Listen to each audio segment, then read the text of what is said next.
mic? I can't find it. Everybody wave. Hi. Hello, everyone. Welcome back to Revenge of the Gith, episode 10. I hope I have it correct on there. We're in the double digits for season 3 now. Congrats to everyone who made it this far. Not Hope. Hope didn't make it. She, just for today, she didn't make I described one big red dragon and I scared off a player. Just not today. Hope is taking some R&R tonight, which is completely understandable. The world is exhausting. So, that being said, let's go around and introduce ourselves and our characters. And of course, Rob, you gotta come up with something for us to answer about our characters. So, we'll start off with our Dungeon Master, Rob, and go clockwise on the layout. Hello guys, gals, and non-binary pals. I'm Robbie Rowland, Robbie the GM. I'll be running the game tonight. And my question for all the players is, in the movie adaptation, what stand-up comic would you want to play your character? Not actor, stand-up comic. Okay. Hi, I'm Montana. I play Throck the Unsatisfied, the lizard folk crocodilian, druid circle of the moon. And if he was a comedian, a stand-up, a specific stand-up. If you give me a good George comedic Carlin. actor, I can accept it. Say George again. Carlin. Ooh. Yes. Okay. I see it. All right. Hello, everyone. I'm Robin, and I am playing Proserpina, the Tiefling Arcane Archer Fighter, and a comedian playing her.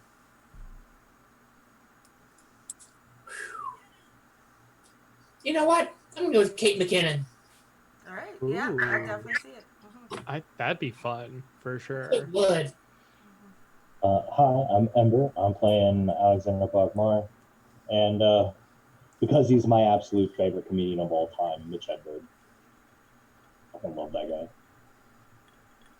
Don't know who he is, go look him up. He has a very dry sense of humor. Yeah. Okay, so I am Obadiah. I will be playing Hong Huzi, half drow warden extraordinaire, and this question is honestly a hard one for me because I watch way too many stand-up specials. Like, it's not healthy, and I am sorry, but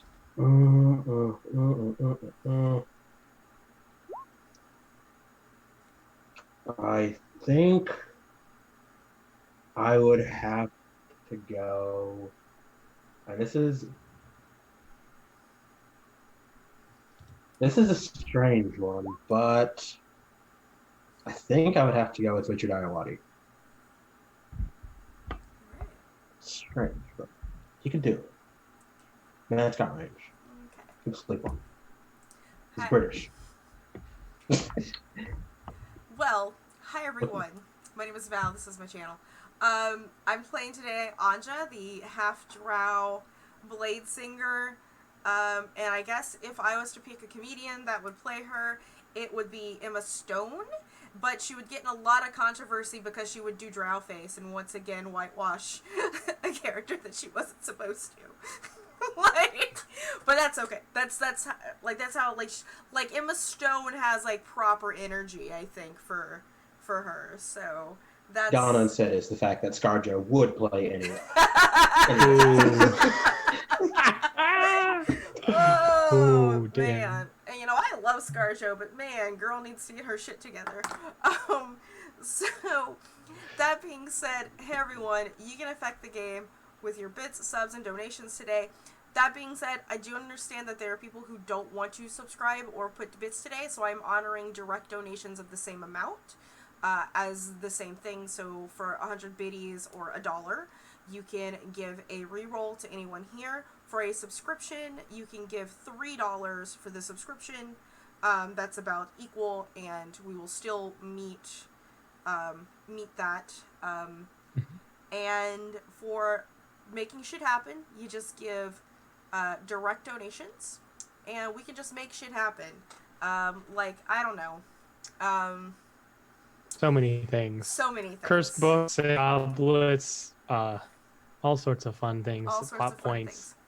things. Yeah. If you do already have that Twitch Prime, or you do want to like renew your subscription today, we are meeting our sub points with the Black Visions Collective. Myself and Rob, I believe we're at 33 points this month, and we have this stream and Monday left for the month for the charity. So if you want to, if you still want to help out that Initiative 1, you can just donate straight to Black Visions Collective. You can / charity for that, and Nightbot will get you that way. Or you can throw us that Twitch sub, and Rob and I will match dollars. So we're at $66. All right. So,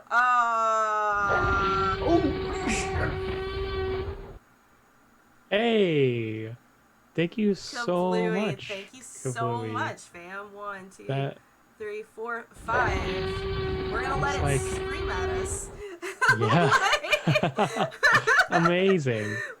5 more times. So that's enough to give all the cast here nat 1 or nat 20, or leave someone out and give me one. Hint, hint, nudge, nudge. Yeah. No Or problem. so Plus another $10 to the Black Visions Collective between Val and I. Completely, whenever you want to just let us know where those nat 20s or nat 1s are going to. Slow pool, if you want to do that. That's the last roar, I believe. So, unless there's some surprise subs, please, Rob, take us away. You got it. And just so you know, Kabui, this is just whenever they feel like it, they get to do that nat 20. So, yes, let us once again enter the world of L'Oreal, which a year and a half ago had its relative peace and tranquility shattered by an invasion of the Gith Yankee, once thought as just raiders from another plane of existence. It turned out to be a full-on army with an armada flying astral ship, saying that they were going to wipe the multiverse from the threat of the illithid mind flayers, as they are more commonly called. They did so by going into the Underdark, getting all the people out of there, and then closing it off to purge it, presumably. However, they realized that some mind flayers could have gotten out with all the people they let live, and so have set the surface on martial law, keeping an eye on every place even remotely connected to the Underdark until their dirty work is finished. And dirty work it is, as we found out that not only have the Gith Yankee have been encouraging people to ascend to Lichdom, attempting to resurrect Tiamat, but are now in fact assaulting the very barriers between the material plane and the others. Most importantly so far, Limbo, preventing the Gith Zerai, their rival cousins, from preventing them from, invading the material plane, and the Feywild. So, the party, having learned through multiple visions where this disturbance was coming from, has headed across the continent to reach the ruins of Pentar. They recently joined up with a small nomadic tribe, the Vernai, having met their leader, Kalkai, a blue dragonborn who was apparently a wife to George Bogmar, the definite father of Alexander, possible father of Anja. Most likely. It's unclear.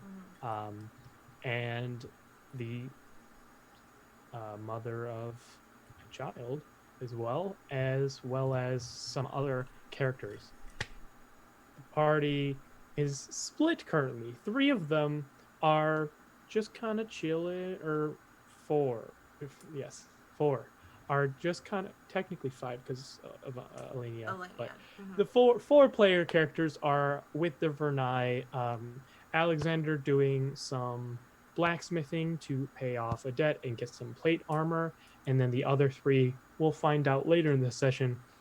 But that's not what's important right now, because the other 2 members of the party, that being Throck and Chatter, used teleport via plants to check in on Throck's home swamp. What was once kind of a lush, overgrown area burnt down, razed. And as they continue on, more and more signs of draconic corruption. As the water of the swamp boiled and smelled of sulfur, and periodically trees would burst into pillars of flame, and that flame would take physical form and manifest as an elemental. Now, Shatter and Throck had flown closer and closer to the center tree to see if there was anything left of Throck's village, and in doing so, saw first an astral brig, a smaller craft of war from the Gith Yankee with multiple force ballista and usually a complement of about a crew of about 5 and complement of about 15 Gith Yankee, but even more terrifying, curled around some invisible barrier around the central building and tree of Throck's tribe was an adult red dragon, a massive creature whose very breaths shook the ground beneath it. And as they both flew over the former forest of the swamp, disguised as birds, passed without a trace, the dragon's eyes opened and saw them both. Throck, what do you do?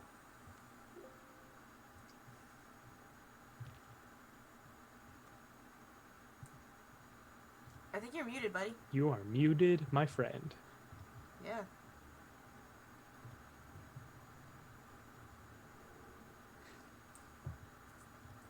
We're just building up the suspense on y'all. Oh my god.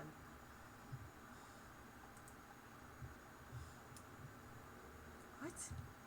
It's weird, because I feel like I hear his microphone, but not him. Just a little bit of technical issues. We'll get there. Hello? There you go. Hello. We Okay. Gotcha. Sorry. We gotcha. Sorry, it switched on me for some reason. Okay. It happens. Throck is he is going to act as much like a bird as possible. He just wants to try and maybe just pretend that just random. Yeah. Here, Throck, roll me just an intelligence check. He has you, Throck. Let me see. Cool. Yeah. Then give me a deception check, if you would be so kind.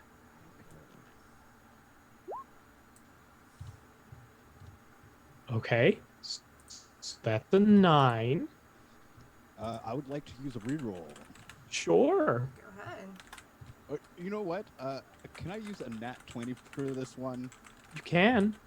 I would like to use a nat 20. Great. I feel like this is one time I should. Sure. So you just start flitting around like a normal bird would. Chatter will just kind of let that nat 20 carry, and Chatter's also not here, so I'm not gonna, punish them too harshly for not being so. Yeah. Are going to just kind of flit around, and you see the dragon kind of narrow its eyes. Strangely, it doesn't seem now concerned but curious as it begins to slowly stand up, standing to its full height, just claw to top of the head, above over 15 feet tall. Not to mention how long its wingspan is as it stretches out from what's probably a slumber and starts just kind of heading towards the two of you. It's almost stalking like a curious cat might. I keep flying forward for like another 50 feet, and then I'm just gonna curve slightly and just kind of act like we're just kind of passing by. So by forward, do you mean away from the dragon Yes, then? away from the dragon. Mm-hmm, Yes. mm-hmm. Just trying to maneuver so it just kind of looks like we're looking for somewhere to land, but this is not the area kind of thing. Sure. Just, I'm gonna make a check real quick for our dragon friend. Yeah. You see, you begin to fly, and the dragon lifts itself on its hind legs and stabilizes itself on two mostly burnt out trees. They kind of crack underneath its weight. Just watches you flying away. It doesn't seem to be just done watching. Okay. I will keep flying for like the next kilometer or so, or I guess 5 miles, as far as my eagle wings can take. Yeah, sure. Well, also you all are like small birds, if I Yes. remember correctly, not like eagle. Oh, Like right. I thought you were Yes. like robins, if I remember Sorry. correctly. Yes, crows or ravens. Yeah. That's what it was. Yes, ravens. Yes. So as you begin to get pretty far away, make a deck save. Okay.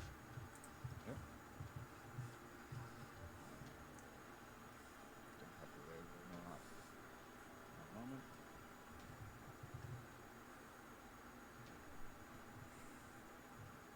Nothing too severe here. Dex or strength, I suppose, but I'm guessing for bird Dex is going to be better. Yeah, it will probably be better. I'm definitely gonna go with the dex. It's popping up right now.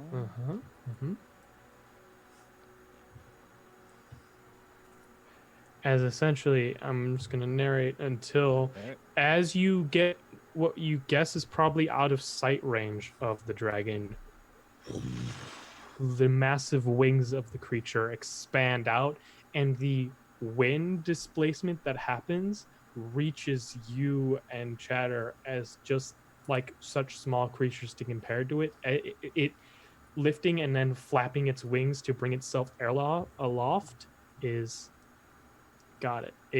You like have to essentially dive down a bit, into the tree cover a bit, just to avoid the massive amount of air. The dragon begins flying after you two. Jeez. Okay. Guess double time. If a dragon is following after any animal, it makes sense that they're going to start running away from it. At this point, I'm going to ask for another deception check, I think.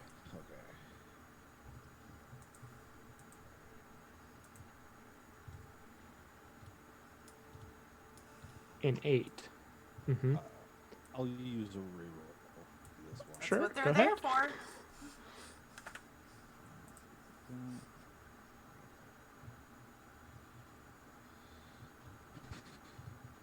it comes. 2. Okay. Not quite as good on a 2. At this point, you see the dragon, which was kind of just following at your speed, which is probably about 30 feet for a small bird, we'll say. I'm not really going to worry too much about it. It's going to start using its full speed, which is an 80-foot fly speed. So it just begins gaining on you both. You've like a combat round or two if you wanted to do anything in reaction to that. Otherwise, it's going to get to you. Yeah, I want to look around for like somewhere like a small place I can fly into. That I mean, most of them are burned out, but there's a ton of trees. So I meant something a little more burn proof. Well, let's make a perception check and let's see. Okay.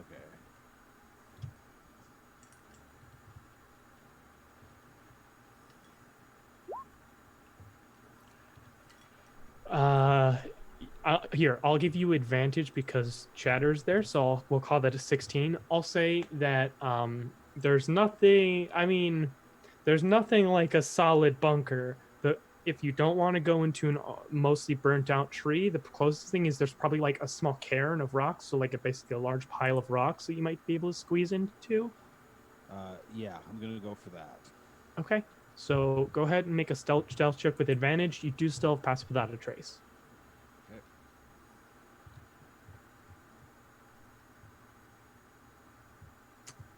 So I don't believe the viewers could see that, but that's a 12 was your, or 20, so 22 is your stealth. Nice. I'm gonna roll this one on the open. It's just,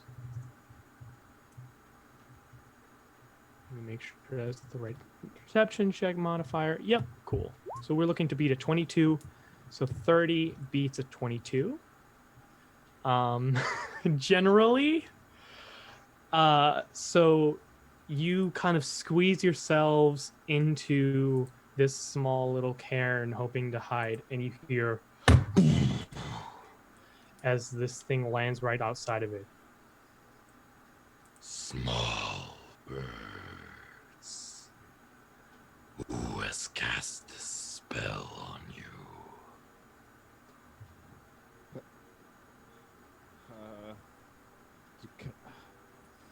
Is there anyone that I can think of that I know has magical powers that I could? From your tribe? Not my tribe. Just ever? I was thinking of like an adventurer I might have met along the way. Sure. Give me. I'm just gonna make up some name. I mean, yeah, sure. I mean, you're also a bird right now. You cannot speak. He's also a crow. He can mimicry.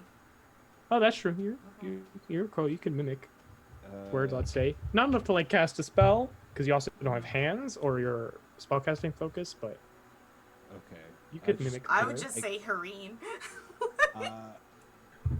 Yeah, what I would not answer him because I'm a raven, and ravens would not understand common.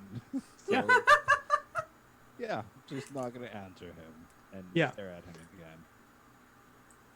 again. As you kind of both cower very daintily for how massive the claws are, you see a couple of rocks get picked off the cairn, like a couple by a couple, is like very like surgeon like with its claws. It begins to kind of dig you out. It's massive maw, like it could breathe you in like people can breathe in flies at this point. As you see the enormity of it in front of you. And in fact, you will have to make a wisdom saving throw.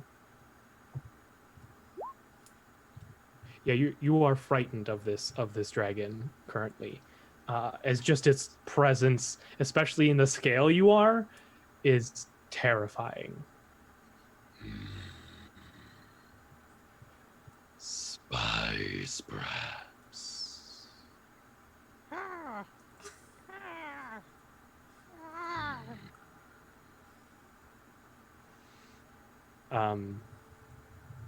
The wizard will know. And will like reach down to grab you two. I guess make an acrobatics check against its athletics.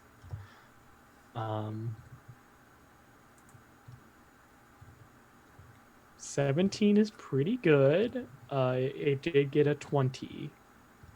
An unnatural 20 because it has a +8 to this. I will make one for Chatter as well. Chatter has also been got as just in one claw.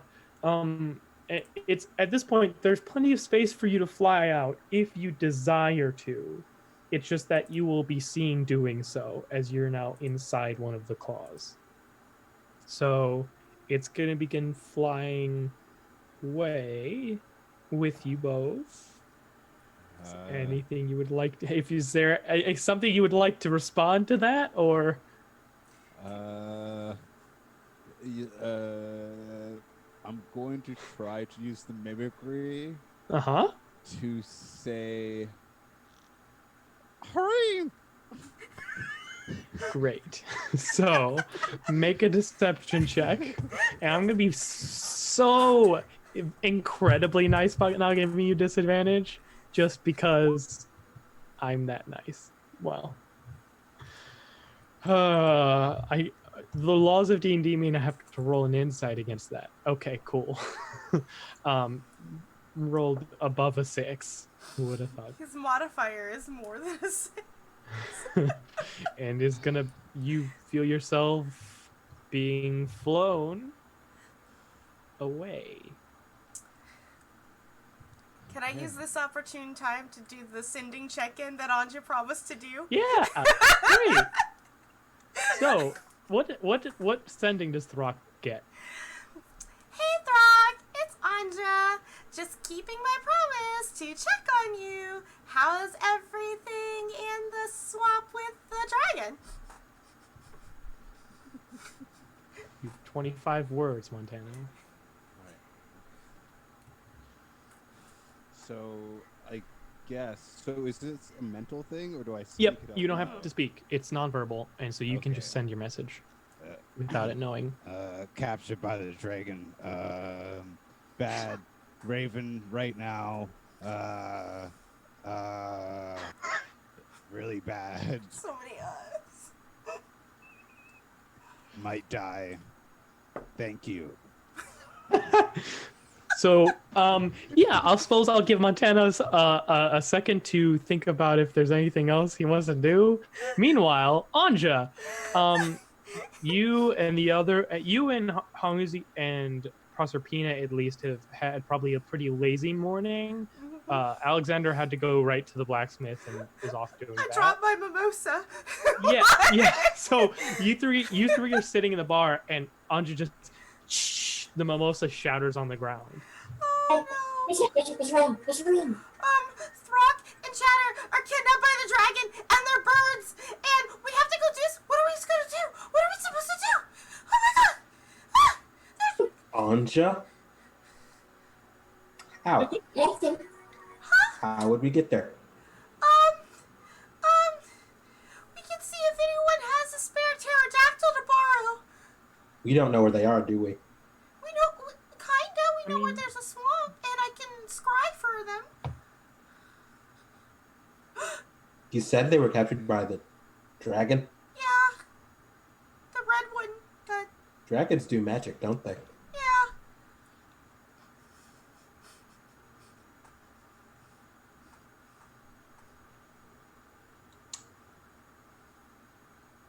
Okay. Or they're Anja? eagles. Yeah. You said you pray to Elistray, right? Yeah. Do you think this is the kind of thing she would help for? I can try.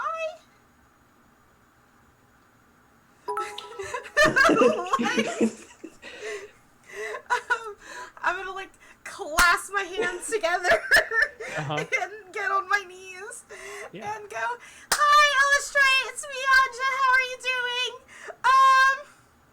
I have friends that are in trouble in the swamps. They got kidnapped by a red dragon, and I really love them. And if you can help, that'd be super nice and cool. Thanks." I mean, this is fun. Just let's see if you can roll a natural. If you can roll, not use, roll a natural 20. Because this is not. This is like just pure fate.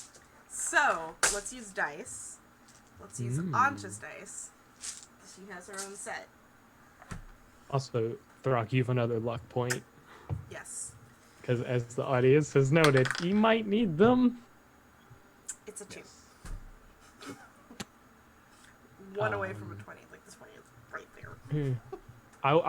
I will say if you want to use a luck point, you may. To reroll. Yeah, to and reroll. Do you believe I don't have any, or do I? You have 3, I in have fact. 3. Oh, well. Let's do this. Oh my god, dice gods! It's a natural 1!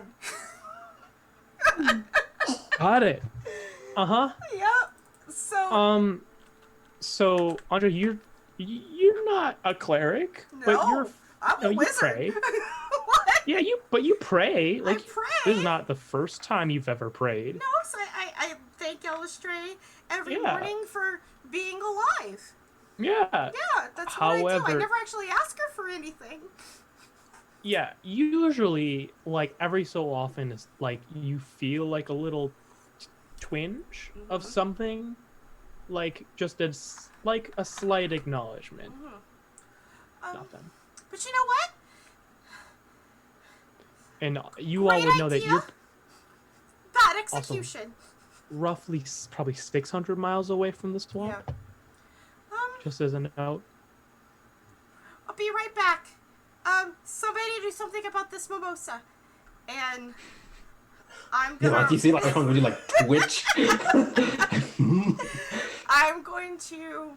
I'm gonna go to the smith where Alex is. Mhm. Because out of all of us, the person who has a literal direct link to their god is the fucking paladin. Like, just come in like clearly still in like her sweatpants, like no makeup, like she's just Alex. Yes, what's wrong this time? Shadow's Rock are captured by a red dragon in the swamp.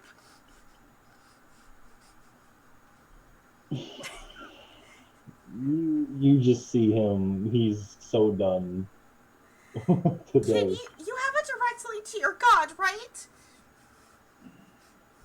Yes, but as much as I like to ask, I do need to do something in order to receive something.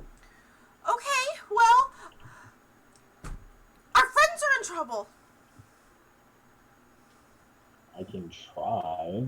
That's all I ask. And you actually just see him turn back to the forge and continue his hammering, and he will pray to the beat of the hammer. Mm-hmm. Wherever the fuck my throne is. There we go. Actually, you know what? I don't know where my dice are. Never mind. They're on the other side of the room somewhere. So I'll give you an advantage because you are not just because you found, but because you're doing something that's like pretty favorable. Ares is pretty down for forging weapons of war. Mm-hmm. Figured he might also like the whole going to fight a dragon bit. So. Is that what you want to promise him? Are you sure about that? You're not there. She ran in her sweats.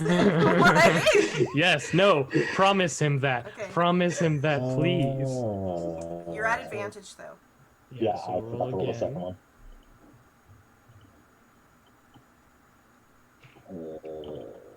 Right, I should have just pressed up. 16. You feel a slight connection, but you think you need a larger show of faith to get in contact with Ares right now. Okay, 2 questions. Okay. Have I seen anything that would amount to essentially a fight pit near these beetles? A fight pit in a nomadic tribe? No.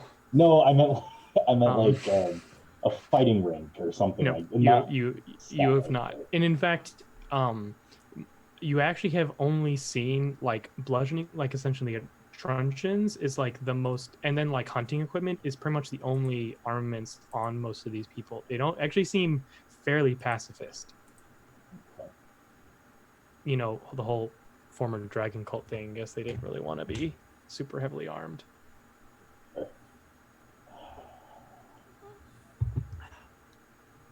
Thinking that kills my second question.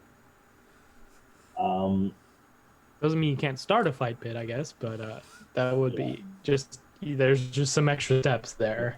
You don't get an answer yet. He is just completely absorbed in his forging right now. Okay, as you're doing that, I'm gonna run back to the other two. Mm-hmm. And I'm gonna look at them. It's like, Alex is praying. It might take a while. Should I send to the dragon?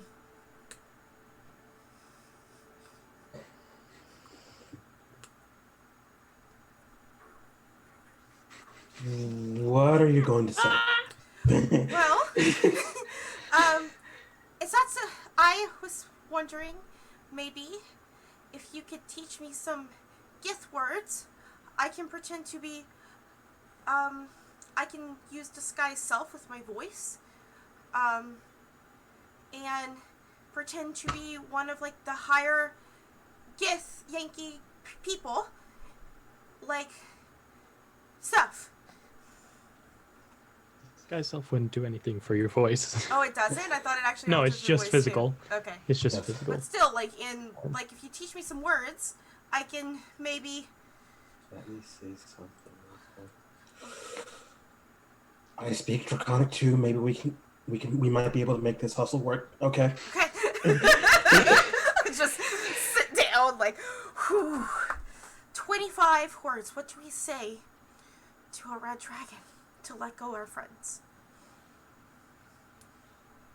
Do you remember any important names? We should probably avoid names. Dragons are, I've heard dragons are smart. And if it catches us out and we're trying with names, we'll never be able to get out of it. Nah, this is a con job. Mm-hmm. A con job. Mm-hmm. Details aren't important. Gotcha. Avoid details. Okay. We just want to keep it moving. Keep it hustling. Let it go and keep get the it. hustle moving. And the hustle is to get. We need to pretend to be this guy.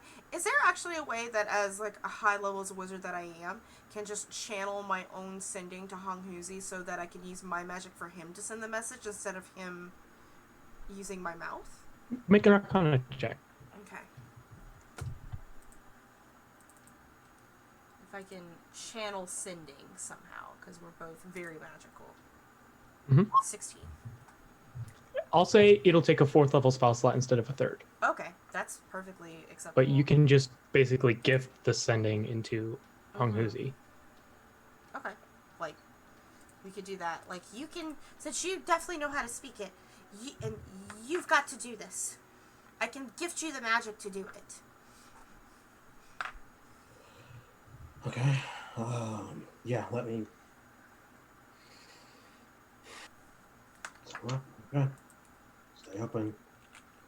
Okay. Yeah. I'll run this con. Are you ready? Yeah. Okay, so, it might fail, because I have a good idea where they are. I can sort of locate, actually, you know what, let's do this. This is what I'm going to do. I'm going to first use a 5th level spell slot to scry on Throck. Okay. So that I can see the dragon. Mm-hmm. Yeah. You spend the 10 minutes to scry. Mm-hmm. So you see this massive red dragon flying above the burnt remains of this swamp. Mm-hmm. And you do see Throck like nervously sitting inside its palm. You see it's very close to an astral brig.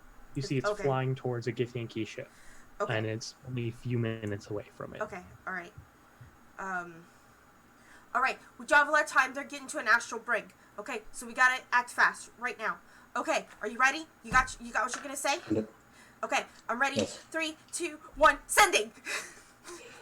And before you say that, Throck, was there anything you wanted to do in transit? Yes, there is something I Great. would like to do. Please. So what I would like to do is I would like to drop my Raven form, Okay. and then I would like to cast Freedom of Movement, Mm-hmm. and then I would like to how far am I above the ground? Make a perception check to see if you can see that in its grasp. Okay, I will do that. That's a quarterstaff. You maybe don't want to be doing that. I think you definitely hit that claw though. Yeah, I'll say you're only really about 80 feet above the ground right now. Okay, that's good. Yeah, I would like to slip out of the claws, Mhm. just kind of slide out and start falling. Okay. So, D&D likes order of operations. So, let's both roll initiative. Okay. So, okay. So, I got a 16. So, what's going to happen is you're going to hit the ground, make a dex save. Okay. Mm-hmm.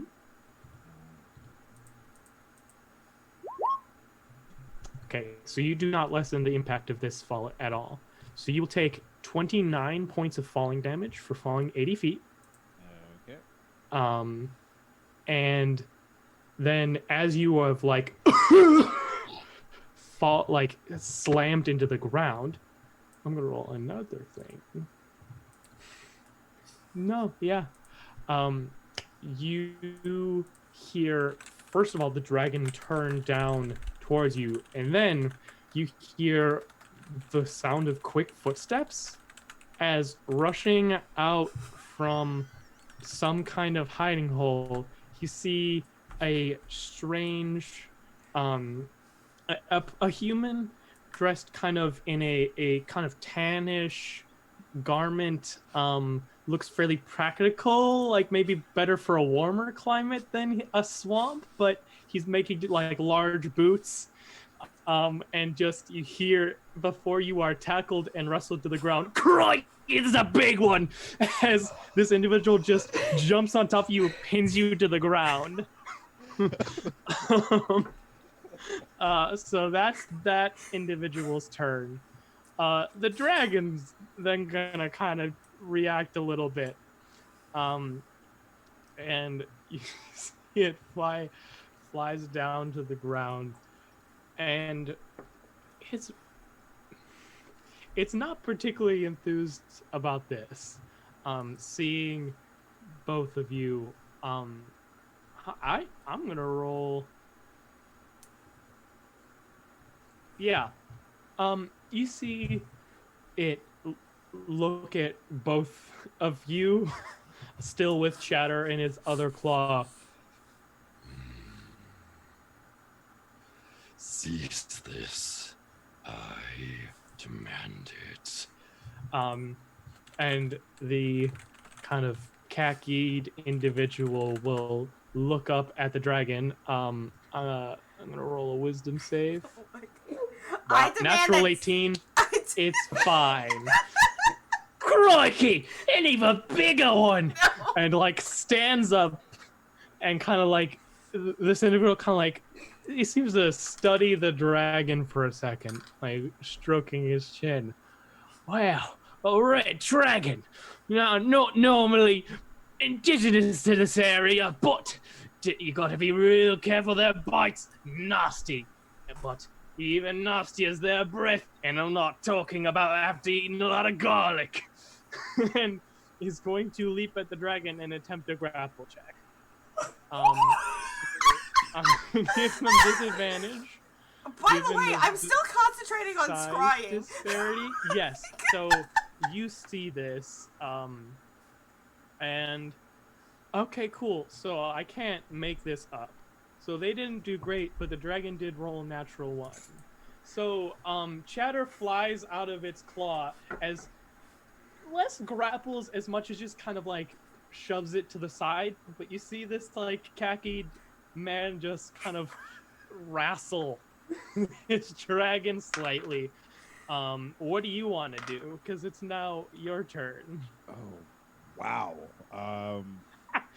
Thank Bunch you, of stuff. audience. So, yes, thank you. So what I'm going to do is I'm actually going to conjure elemental. So That belief has a 1-minute casting time, if you check. Oh, it does. Yes.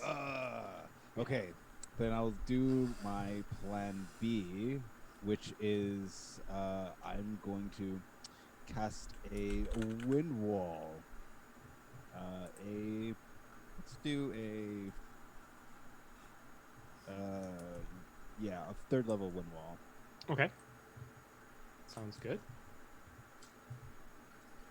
As you cast the spell and a massive wall of wind interposes itself between you and the dragon. Yeah, I kind of want to kind of give them a nice ring for the rest. Yeah, I figured you're gonna essentially Yeah. build a ring around the dragon. Yeah. Great. And then I'm going to use my bonus action and transform into a giant eagle, and then get the hell out of there. Fly 80 feet up and away. Yes. All right. So, I think at this point, Chatter's gonna follow you, but I need to roll for this khakied hunter. Essentially, see how long they kind of make it, because this is a powerful adventurer, but without any help, I do not think that they can best an adult white. He's dra- clearly a Drow red level dragon. 20 ranger whose favorite Yes. enemy is dragons. Not dragons, but Level 20, he's got at least 3. that's true. That's true. However, I will say that Frog, you do have enough time to get a fair distance away. So Andre, your scry ends as you see this dragon now's like scraped up to a much greater degree as this individual pulls out a knife larger than any you've really seen. It's not really a dagger; it's almost essentially a short sword. It's almost unnecessarily large knife, and just This goes is a knife. at this dragon. Yeah, now this is a knife, and just rushes at this thing, and I am dictating this to Hong Huzi. Like, yeah, Like, Yeah, no. It's like, and Perseverance, Like- she's right there too. Like, just in the most oh my god, the blonde criminal ranger is going after the dragon with this really big knife. And oh, but I think Chatter and Hung and they're getting away. And oh my god, I think is he? and let me just look at the ranger spell list real quick to see something, because I have an idea that's just Especially crazy the enough. revised Might just work. ranger spell list is also got some good ones on it. Yeah. As the dragon fairly beat up, heavily distracted, and the individual, like bloodied, ragged, just steps into a tree and disappears. Okay. It's like And as the wind wall kind of fades down, after the minute goes by, because I believe it is a minute duration, the individual just walks into a tree and disappears. I can't wait to fucking be encountered. made it. I'm like, what? I don't think you need to talk to the dragon anymore. I mean, you still might want to like tell him to not pursue the intruders. They will be taken care of. Maybe that might help. Since I gave you my spell slot. I'll try it. Okay. Just to kind of give So- them a better head start, so they can start jumping through trees again. I can. I'm like I can waste holding time. on to Proserpina's arm, just like, like. I can waste time. Honestly, probably waste time. Shouldn't we teleport over there and help them? I mean, they're They're really far away. We just can't get there. It would take us days. oh poo. Like, we'd have to get our own dragon to fly there. If we had a magic carpet, it'd be one thing. Anyway. I told you should have let me just take it. So, Rock, I mean, sure, I was What are going to you take his doing? wallet too, but So, is the dragon pursuing? How far back is it? I mean, I'm guessing you're not looking back too far, but it, like, especially as you I leave, mean, it after seems the minute goes by, I definitely look back. yeah, it seems bloody and a little strange. It seems to be searching for the person, not for you at the moment. Okay, so I'm just gonna try and get out of the area of the bog. Chatter's with me, right? Chatter's lagging a bit behind because our Chatter can just into a giant eagle with their second shape change and catch up. Yeah, so Awesome. so you just kind of get out of line of sight, essentially. That's what I'm Yeah. hearing. Out of line of sight into a dense forested area, and then just kind of waiting out the night, going to sleep, trying to find a place to sleep. Okay. So what I'm gonna say is you and Chatter hole up for a couple hours. You're able to take a short rest and get back your shape changes and stuff.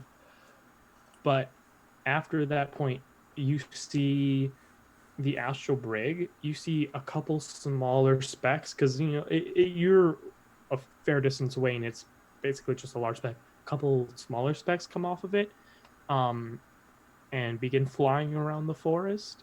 And do you want to do anything at that point? Yeah. Mhm. At that point, I'm going to shape change into an earth elemental. Well, first before I do that, I'll talk to Chatter and be like, I'm gonna go into the ground. We should, hide out. Um. Um, Okay. Yeah. Yeah. I don't think I can do that, but if uh, you have an idea, I'm pretty big, so I don't. I guess I could just be like a small thing, maybe. um, Wait, I have an idea. I'm gonna turn into an earth Okay. elemental, and then I'm gonna make a hole, and then I'm gonna cover the hole. You're gonna go in the hole, and then I'm gonna cover the hole with dirt, Oh. and then I'll Oh. have So I'll be like a little bunny. yeah, you just like Oh. breathe Okay. out of the hole. Okay. I if that's what you think is best. Okay. Uh, yes, Oh. it's the best thing I have at short notice. Okay. Mm. Then it's gonna transform into an earth elemental, and then dig the hole. Just kind of dig out the hole, and then put Shattered in, laying on his back, and then maybe find a reed or something. Is there like a reed somewhere? Maybe I can. Yeah. I'll say you Okay. can cover up Cheddar. So and you're just gonna submerge yourself. Are you just staying still like submerged, or are you gonna like go forward? I'm gonna stay still. Okay. Just gonna kind of stay in the ground. Yeah. Kind of watch over Chatter. Sounds good. As you can't see, but you have tremor sense. So after a while, you feel like two pairs of footprints just like patrolling around, even this far away from the village. Yeah, I'm gonna hold up until they kind of go away, Mhm. and then once I like after 10 minutes of not feeling them, I'm gonna start kind of gliding around and trying to see if they're still walking around. So you start gliding around, and you feel two more sets of footprints walking kind of you kind of headed in a little more, and they're kind of walking, it seems, in like a perimeter around the tree. Okay. I'm gonna come back up by Chatter, and then I'm gonna start digging my own hole for myself, and then I'm gonna slowly start kind of filling myself in, and then like putting the reed over top, and then doing the same thing for me, and then hopefully just kind of wait it out. Okay, so I will say for yourself, make a stealth check with advantage.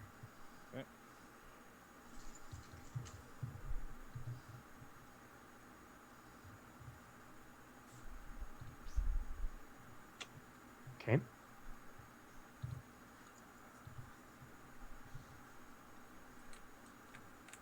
You got it twice.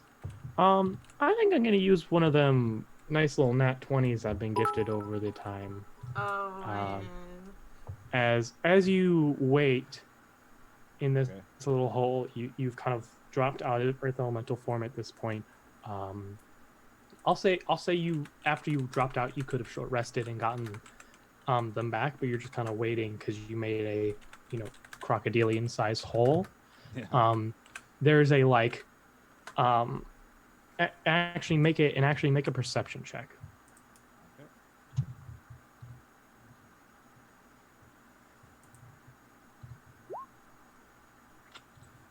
All right. Then I'm just going to need you to roll an initiative because once again, D&D likes order of operations. Mm-hmm.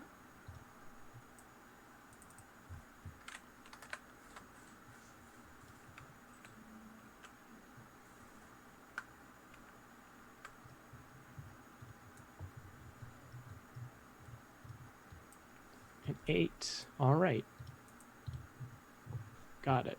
So as you kind of wait there, you see an individual, one of these Githyanki, one of the first ones you've seen in person, tear your like reeds up off of you. They're about the size of a normal elf, kind of elongated head, tannish yellow skin, this kind of carapace-like armor with a silvered, not as large a sword as you've seen Hung Husi wearing, just kind of a silvered great sword, whereas his is like in gold silvered great sword. However, with him, you see another one in much more ornamented, like the other one kind of is like simulating half plate in its carapace structure. This one is like a full plate kind of ensemble, and you see them wielding two silvered short swords. And the kind of warrior looking one already went, but the other one is going to make its 3 attacks on you at advantage as you are currently surprised. Okay. And as it's swinging, it's actually attempting to do non-lethal damage. So what's your armor class not transformed? 14. Okay, so that's going to be 2 hits, actually, only. So that will be 19 bludgeoning damage Okay. and 15 psychic damage. So 34 points of damage as this individual essentially just kind of like slams the butts of its 2 short swords, like right there on each side of your head. And as it does, not only do you feel it impact on your skull, but you feel a psychic force attempting to knock you out. What do you want to do? Okay, so I am. I'm going to cast Wind Wall around, just like around us, circular, and then I'm going to use my bonus action, and I'm going to transform into an Earth Elemental. Okay. Sounds good. So, each creature within its area. So, if you're making it so that the wind wall will affect them, it will also technically hit you. Otherwise, or are you doing it so that it keeps things out from Just inside the out, circle? So anything that Got it. doesn't. So nothing come- else can kind of come in. Yeah, or they can't kind of leave, kind of thing. Oh, so you're doing it just around yourself then? Well, around all of us. So kind of Got like it. all 4 of us. Understood. So that will make it their turn. So, got it. All right. So the warrior will just kind of take a swing at you, misses just so utterly with a 6 to hit. The other one will make its 3 attacks, 2 attacks, and then it's offhand. Well, that's a natural 16, which even with your armor class is going to hit. And then, so what's the Earth Elemental's armor class? 17. Okay, so that last one will just barely miss. So, and these weapons do count as magical. So that's 15 piercing, slashing damage, and 10 psychic damage. So 25 points of damage. Okay. And then a concentration check, please.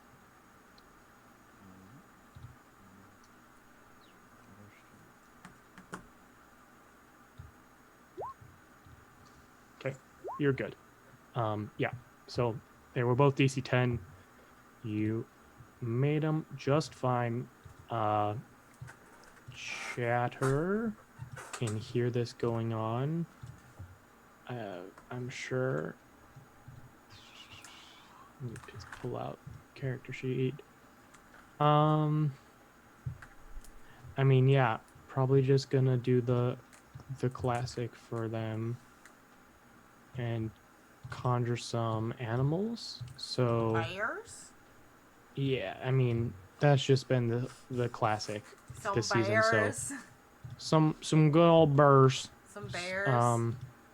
Two brown bears will appear, and we'll do some stuff pretty soon here. In the meanwhile, so the warrior will get a natural 20 on you. So you will take so 11 points of slashing damage, but that's halved for this one, so that's only 5. But 20 points of psychic damage. Yeah, rolled well on that one. The more elite warrior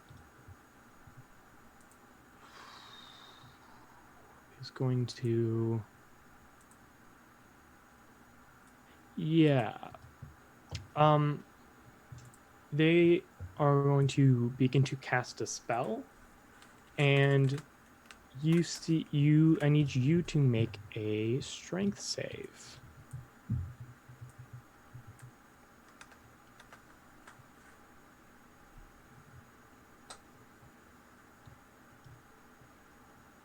All right. Okay, so you begin to feel an invisible force constricting around you, but you manage to keep yourself steady. Okay, that's actually not how quite that works, but it worked. So yeah, with the 22, you are not restrained by the force of this creature.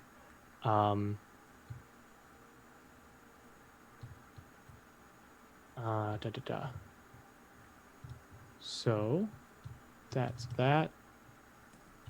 Then we have some bears who are going to attack, because why wouldn't they? Bite, claw, bite, claw. So I'll say that we're all going against the weaker one, because it's easier for them to hit. So 3 hits, so 6, so 23 damage on that warrior. The warrior is looking pretty rough. The warrior is going to go onto a bear, misses a bear with a natural 3. And then Throck, it would be your go. Okay, cool. I would like to do my 2 slam attacks on the main guy. Mm-hmm.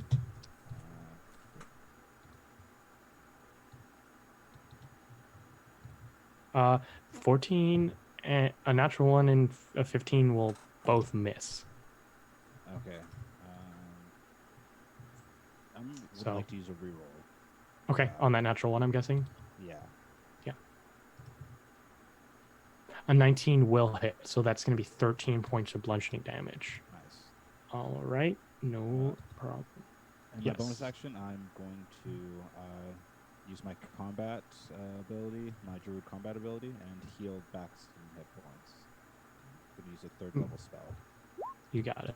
They maintain concentration on their spell. Okay, you heal 20 hit points. The elite one is going to... I need you to make a strength check.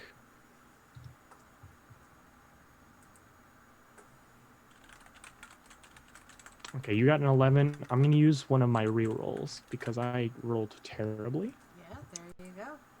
And I re-rolled into a natural 20. You are restrained as you feel the telekinetic force of this Gith close around you like a vice grip. So that just means that we have Chatter and some bears to knock you out of that. So the bears are then gonna, on Chatter's orders, gonna jump on that elite one. Let me roll some attacks. Bite, claw. Okay, the natural 20 hits for sure. Damn, 27 points of damage.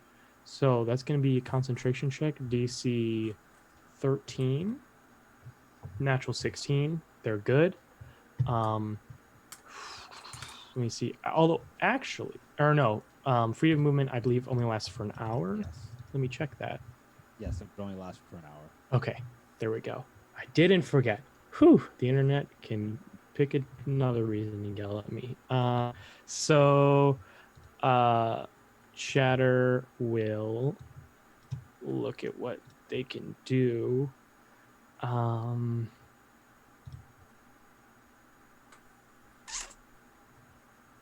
Yeah, Chatter can't really do much about that.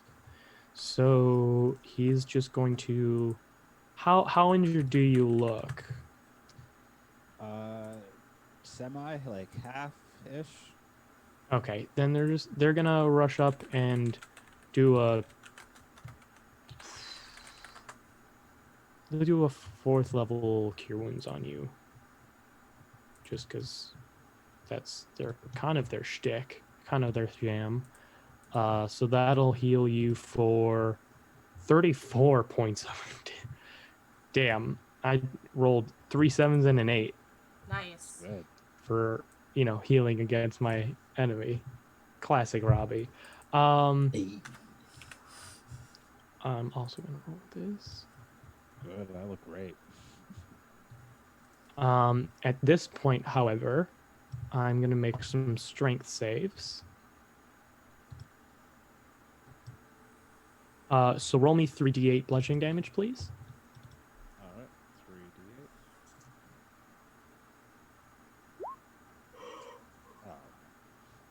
3d8. Oh. As you see 2 more Gith just looking like the normal soldiers that you've seen step through the wind wall, having taken some bludgeoning damage, but they both succeeded their save. As there's now 4 of them. So that was their go. So we're back to you, Throck. Okay. Another 2 attacks on the big guy. I'm so nervous. So these are all at disadvantage because you are currently restrained. So that's a 19 and 11 for the first one. Okay. Go ahead and roll 2 more for the second one.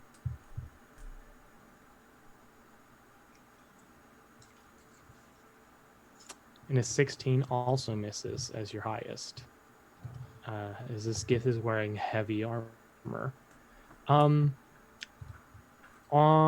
their go, the elite Gith why don't you make me a dex save?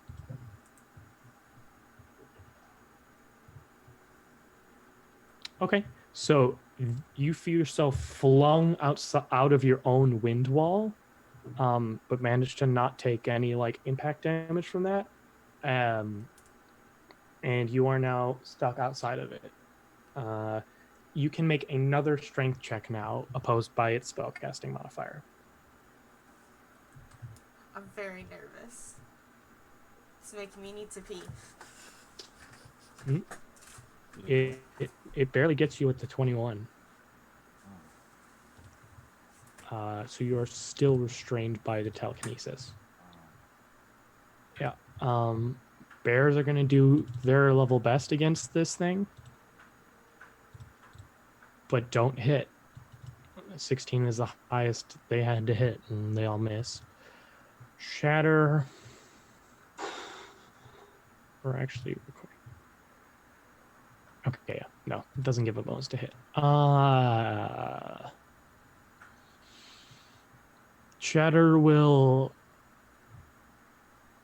summon the Hawk Spirit around, so you have advantage on perception checks currently. And will... I mean, their only real damage thing is magic rocks, so it's kind of the best they got to try and break concentration on this thing. Which will miss the big guy with the 17. So now we have the 2 brand new guys. We're gonna go after the bears because they're dicks like that. Those both hit a bear. So, and together they kill one of the conjured bears. So that's that. Back to you, Throck. You're currently restrained outside the wind wall. I'm gonna actually try to break, or do I get it at the end of every turn? Yeah, it's basically it's kind of like a grapple or something like that. Not exactly. It's like it's a spell effect, so you get it every turn. Okay, but he's not. There's no one around me, is there? Nope, they're all outside the wind wall. You can make a perception check though. Yeah, I'll do that.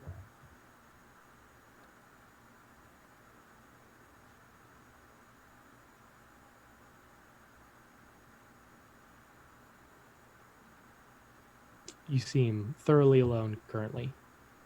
Okay.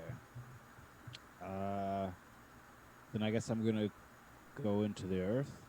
And then You're restrained. You don't have movement speed currently. Oh, shit. Yeah. Then I guess I'm just gonna try and break the grapple then. Okay.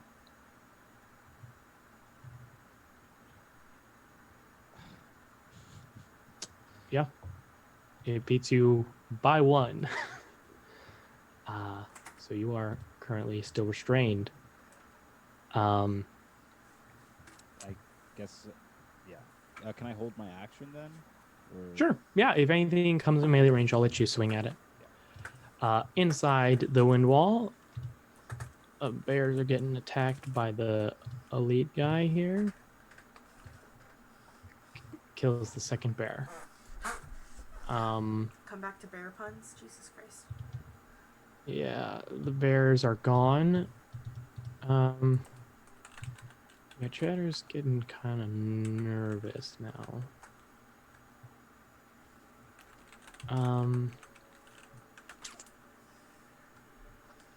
I think honestly, so Chatter's going to use his action to be shaped into a giant eagle and fly up. We'll take some attacks of opportunity to do so. Only one of which hits. But Chatter, you see Chatter fly straight up into the air.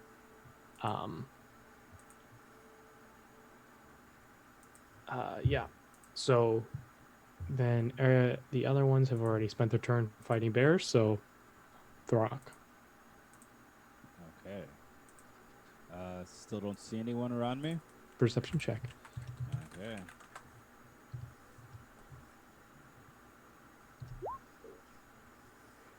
You can hear people like approaching,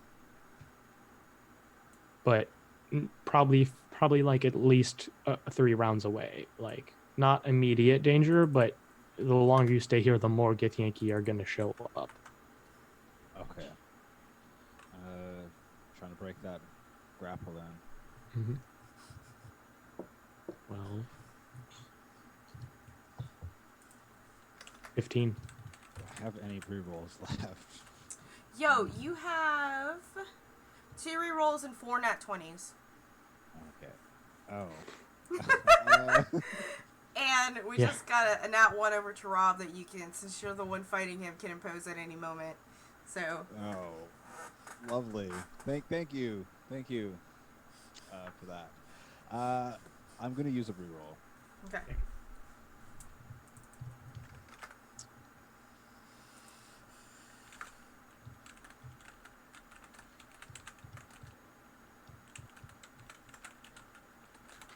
Rolled the same thing. Huh. Would you like to use a natural 20? Huh. Yes, I would like to use a natural. You finally break the mental binds of this Githyanki. Okay, now I just want to use my movement to kind of follow Chatter in the sky.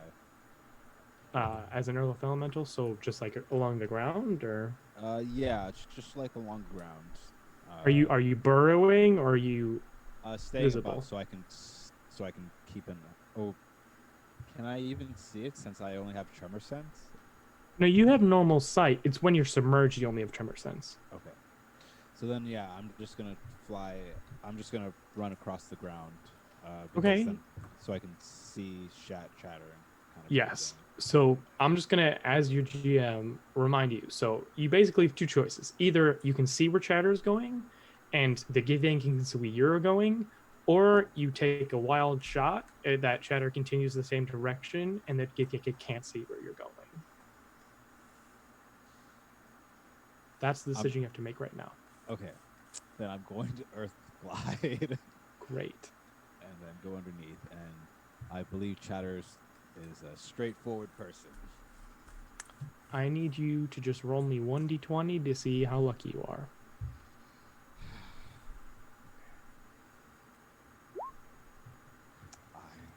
On that, we're going to cut over, and I'm just going to take a quick break to move myself, and we're going to go back to the bar with Anja, Honghuzi, and She's Proserpina. never changed out of her sweatpants through this whole time. As they have what I'm sure will be a scintillating RPC. And I will be right back, folks. Thank you so much. Okay, so a lot has happened in the time, like, chronologically since my first scry. I can potentially do 2 more scries to see what's happening. 1 at 5th level, 1 at 6th level, because I do have a level 6 spell slot I can probably use for that. And I have the slots for sending if we need to communicate. Because that's about what I can do with my abilities, is to send into scry to Throck or Chatter. I think at this point, because that spell slot also didn't get it's used. not worth it for us to try and trick this dragon. No, like No. that was, I think, like, by the time that, like, the Steve Irwin wrestled the dragon, they got away from the dragon, like, Anja was like, don't worry about the dragon, it's the gift we have to worry about now. And then, like, Honghu's actually, like, gonna relax. You're like, okay. So what you're gonna need to do is you're gonna need to use sending to coordinate them getting away, because Okay. the thing about running away from the cops is you can't stay together. Like if you stay together, it's that much easier for them to track you. And if they've got one of you, they got both. So they're gonna need to split. Okay. And so I can do, I'll use one of my slots, and I'll go to Chatter and Throck and give you the slot that I gave you. You can choose Chatter or Throck, so that we can simultaneously tell them the same thing. Yeah. Okay. Yeah, we need to coordinate the movements, but they've got to split. They've got to split. Okay. And I mean, luckily this is Throck's home, so he at least knows where he's going, right? I mean, I could. Yeah, as far as going around goes, this is good. It's a lot easier. Should I also find that man in khaki shorts and see if he can help them? Do not make eye contact. So, I mean, my mind contact. I have a suggestion. It's a little evil. Since sending is telepathic, I can ask the man in khakis to say I can spell out the name and ask him to say it out loud.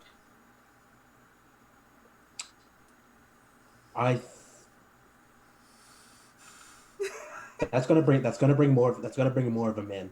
And once they're done with him, they're gonna keep looking. Right. It's just a matter of, like, giving them more time to get away. That's if that were.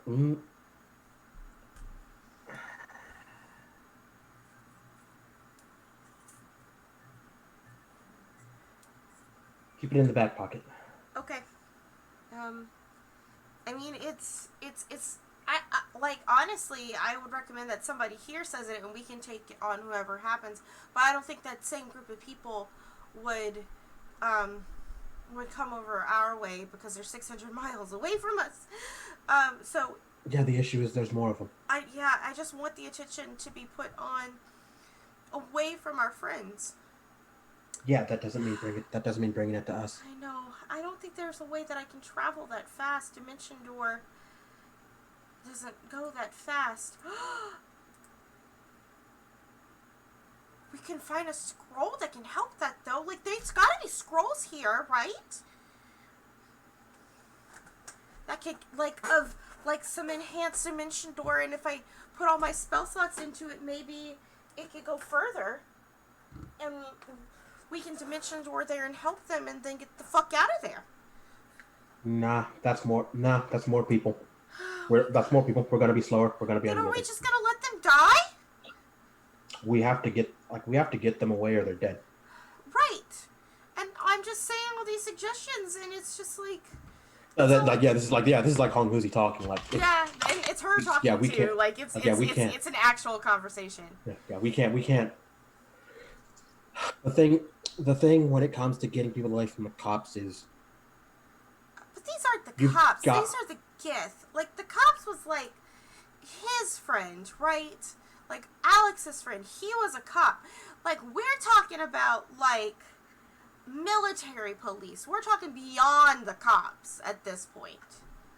Yeah, the cops. Yeah, the cops you can't buy off. The ones who will get you in the alley, corner you, and then take your fucking head because they're sure you've murdered somebody. So, should we send a message to the guy that's fighting Throck? You can send it to him in Gith and tell him to hold back. I still like the whole idea of sending the spelling to Steve Irwin. It's the most chaotic thing that she can think of. I could try and hustle him. You can try and hustle? You're gonna try and hustle the guy? I could try and hustle Okay. that guy, assuming he's I'm interested. gonna give you that level 4 spell slot that we never used to send, because I'm also gonna burn that last scrying, to scry at least, waited some time to scry when he's like, Throck is in this fight, so I can kind of tell Hunghuzi. I could potentially do 2 more scryings, one at this level and the 6th level spell slot if I wanted to use it. So I'm scrying on Throck, and I know what this Gith looks like in the middle of this fight, so Yes. the sending shouldn't be an issue for Hunghuzi. If you want to hustle this guy, you got 25 words. We don't have a bard to inspire you. Is there a bard in here? Yeah, you see like a person like playing the pan flute saying, "Yes, I'm a bard." Hi, could you give some inspiration to this man? He's about to save a man's life. Noble sir, I believe you are so incredibly well endowed with talents and sendings, and I would be shocked if you failed in such a noble endeavor. I'm gonna show this bard my titties. Good day. Like, what's up? I'm in like my t-shirt. I'm in like, keep going. Like, Oh, keep going. Yes, truly, you are Providence, and the gods must favor you and your friends, for truly there is none other than you who could do such a task. I must say that you are very talented, and I'm sure that any obstacle that presents itself to you shall be overcome. I high-five the bard, and then Hunghuzi, you got this! And then I'm gonna go wrap myself around Persepina. Okay, you'll have a D6. Yeah. Just remember, Hunghuzi, you got a big sword. You can use it to threaten them. What would you say? Hunghuzi, you also have a nat 1. Excuse me, Hunghuzi, you have 2 nat 2s and a nat 1 on Rob. Like, And so What are you saying? nat 2 nat 20s and a nat 1 on Rob. Okay, sending to this Gith. Do it. and what is the guy's rank? Because like I've got the description. Like what would his rank be? You gather this is probably a Kithrak, which is like kind of the second up the totem. Like, it's fairly high. It'd be like I don't really know real military ranks that well. They're essentially in charge of a couple squads. Okay. So like yeah, in Gith, Kithrak. Good work. Abandon the pursuit. Those 2 are useful targets directed your way to test your readiness. If you eliminate them, a useful pawn will be removed from the surface. Cease and desist. Okay, make a persuasion check or deception check. Yeah, Deception, yeah. 100%. Okay. Ooh, You're not 20. that's gonna be a nat 20. Okay, I'm not even. Not even. It's just You receive back. Order received in Gith, obviously. Yeah. Order received. Dragon still insistent on crocodilian. Shall stand down on additional shape changer. Current orders on dragon and desire for crocodilian. Barrier still persisting.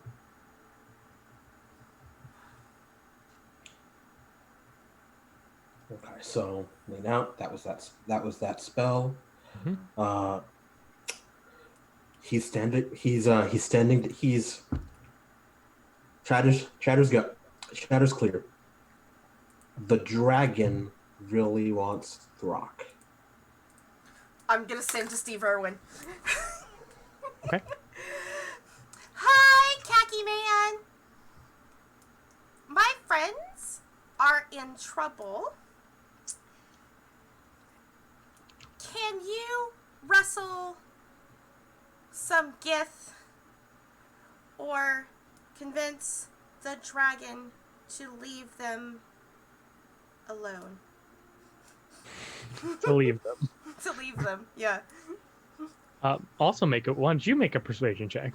Yeah, no, I'm actually not bad at persuasion.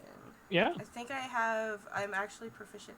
Thank you, Nick the DM, for that raid. Hey, thank you. So, to catch you all up, our wonderful raiders, 2 of the party are in a swamp with a bunch of Gith Yankee and an adult red dragon. The rest of the party is 600 miles away. All right. So you made a persuasion check on definitely not Stevie Irwin. On the khaki man with the Crikey. funny hat. It's hard to convince a dragon to do anything, let me tell you, but I'll try my best. Also, if Yankee are bad customers, stay away. That's my best Australian. That's what you take it or leave it. So yes, you both receive those sendings. Okay, he's a weird high-level pervert. Ranger. It makes sense he talk funny. Okay, and then I guess I will use my level 6 spell slot to scry on Steve Irwin, not Steve Irwin, to see how that goes. All right. He probably can feel me scrying at his level. Hopefully he'll let me do it. Well, so what is your spell save DC? My spell save DC is currently a 16. Okay.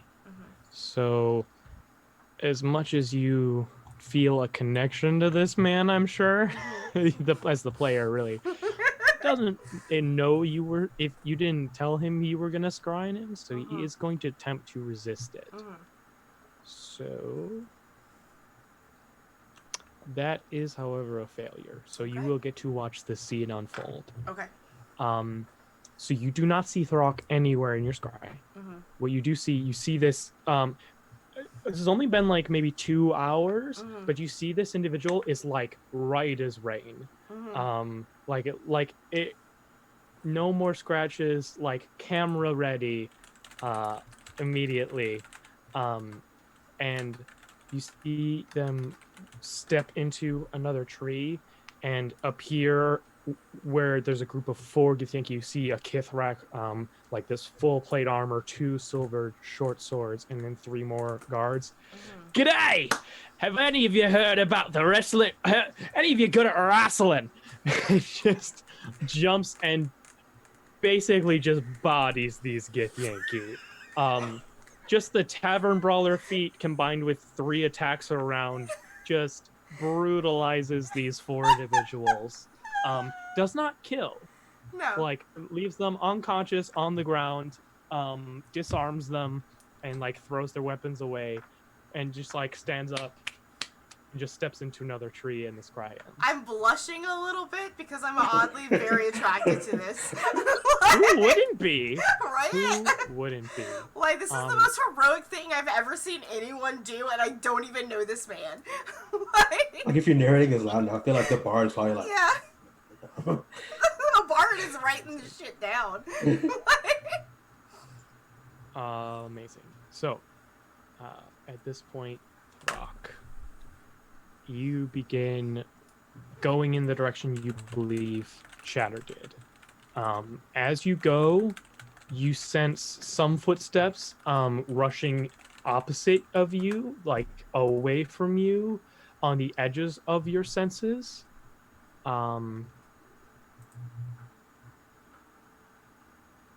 And yeah, how long do you want to? Because you can stay shapeshifted for quite a while. Yeah. I mean, I'm just gonna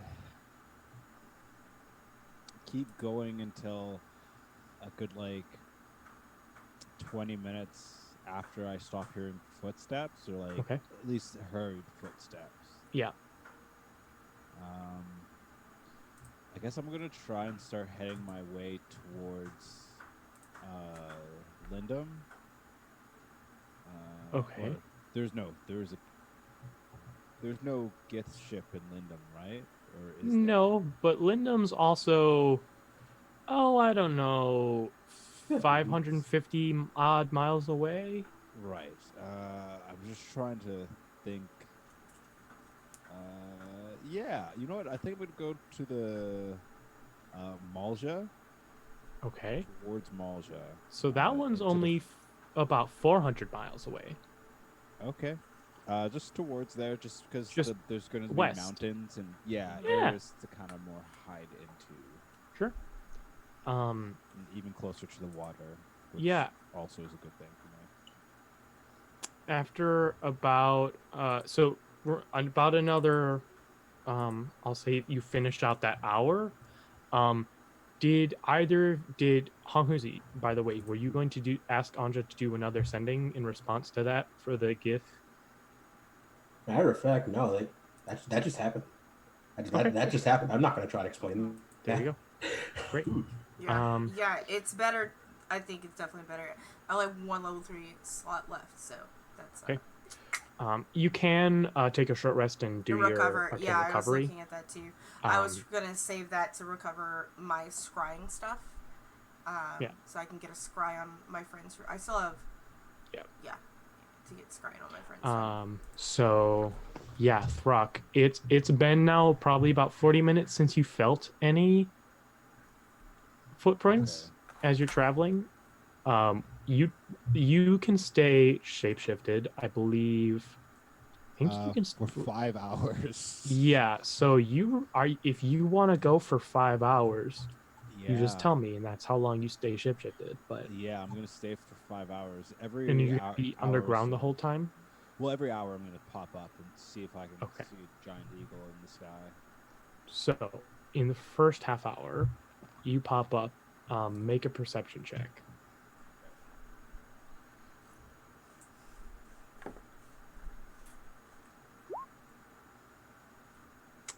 You see no giant eagle in the sky.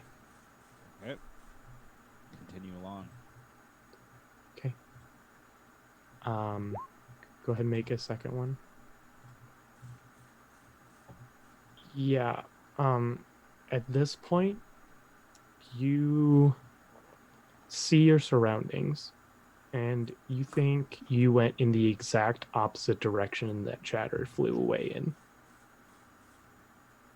Dang.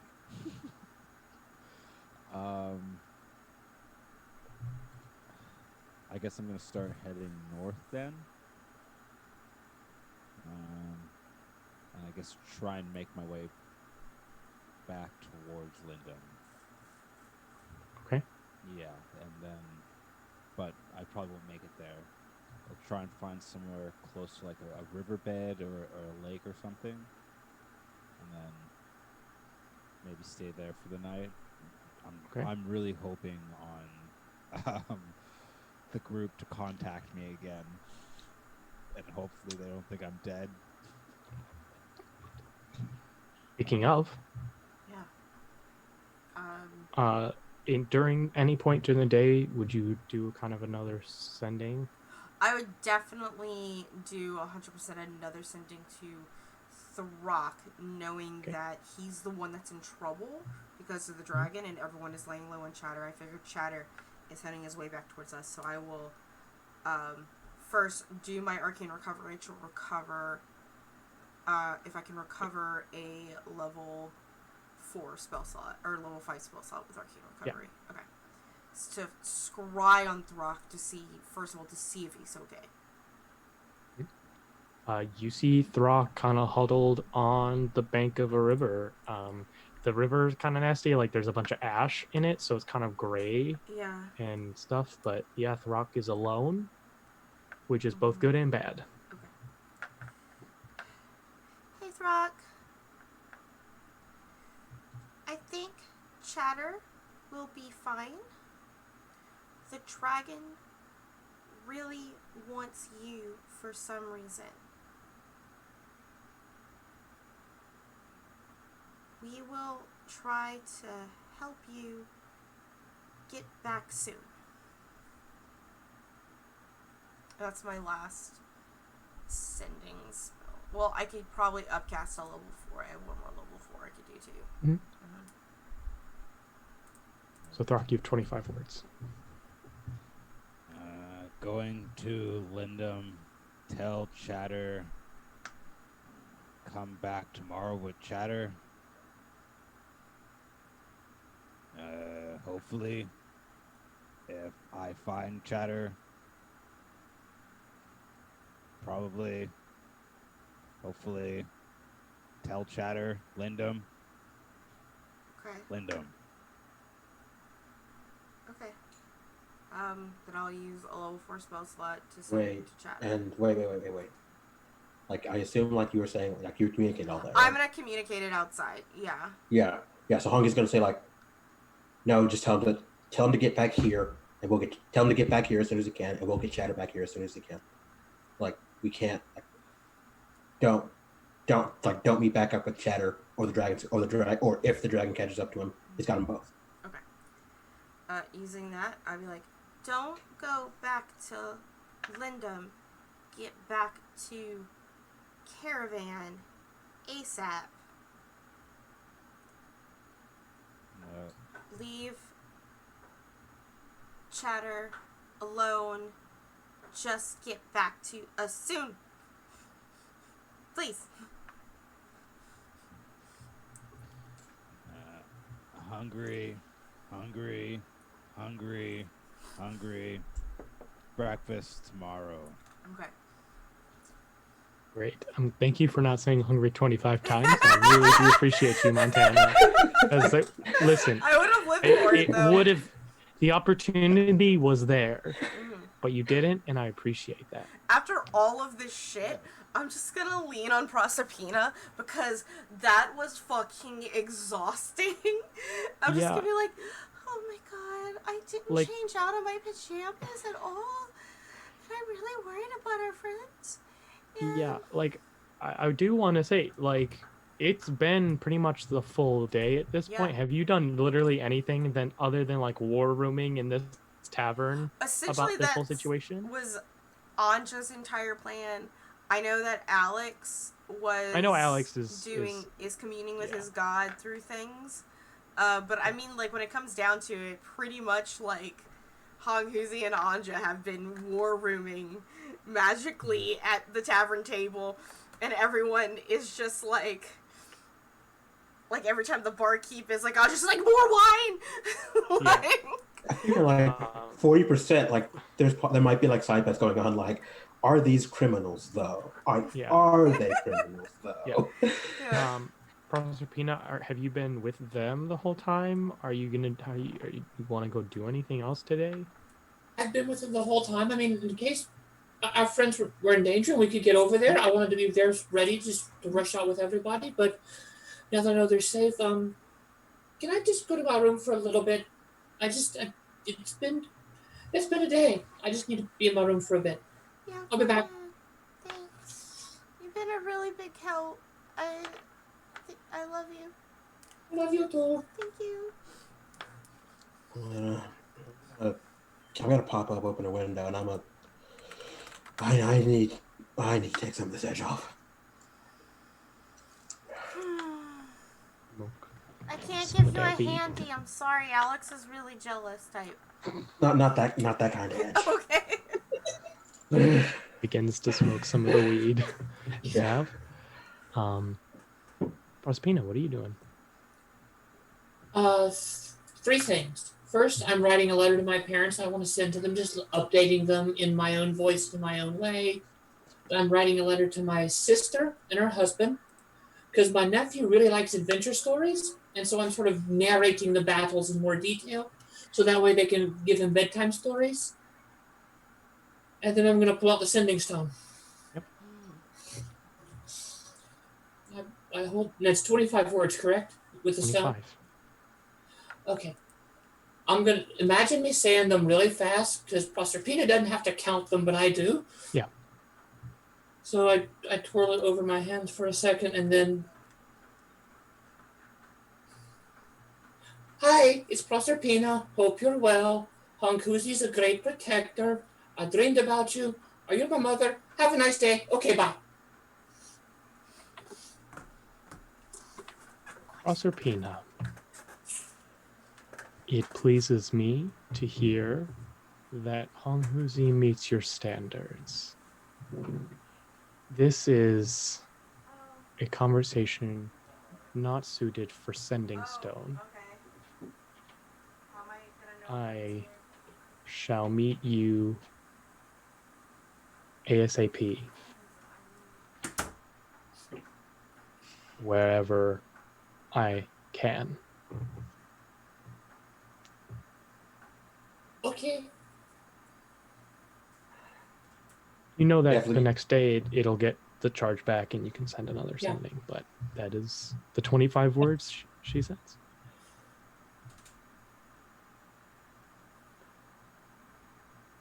And then I'm gonna go back down and get myself a drink. Something really strong. All right. Yeah. At this point, you all have been, at least Andra has been day drinking enough that like the bartender just gives it to you like on me.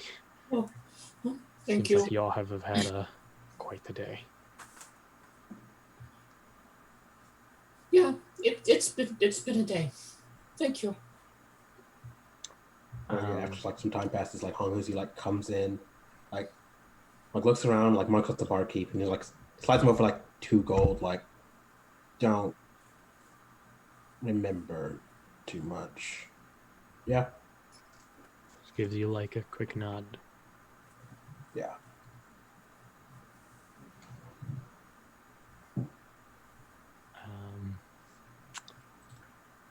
So, Frock, you're on the bank of this river. You've probably known your whole life, but it's now full of ash. I climb in Alone. anyways. Yeah, you can breathe in water, but you can't breathe in ash. Yeah, I have my nose just like kind of poking above the Poking water. up and about, yeah. Kind of like keeps sneezing. Yeah, it's unpleasant. It's like getting between your scales and doesn't feel right. It's uncomfortable, but it's good camouflage. So I'm just gonna kind of swim up the bank and just kind of swim with the water. So I'm just gonna go back with the group and kind of just float down the river and hopefully go to a place where the water's a little cleaner. Yeah.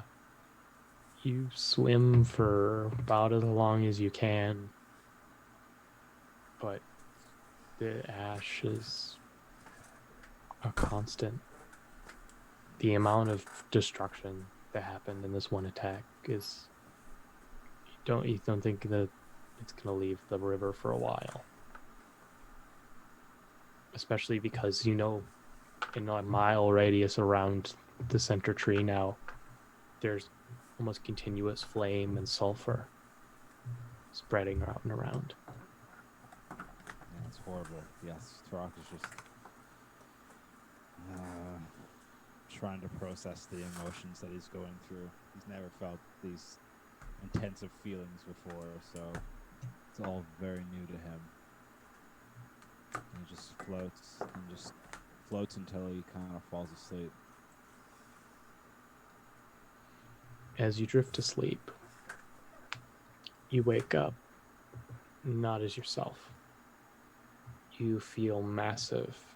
You radiate heat, and you are curled around this strange, smooth surface. This is not your home. You yearn for it. This bed of heat, this just glorious pool of magma deep beneath the ground, full of treasure. You want nothing more than to go back, but you are curled around the greatest treasure.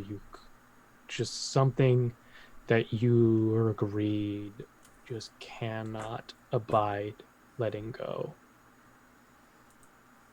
What do you want to do?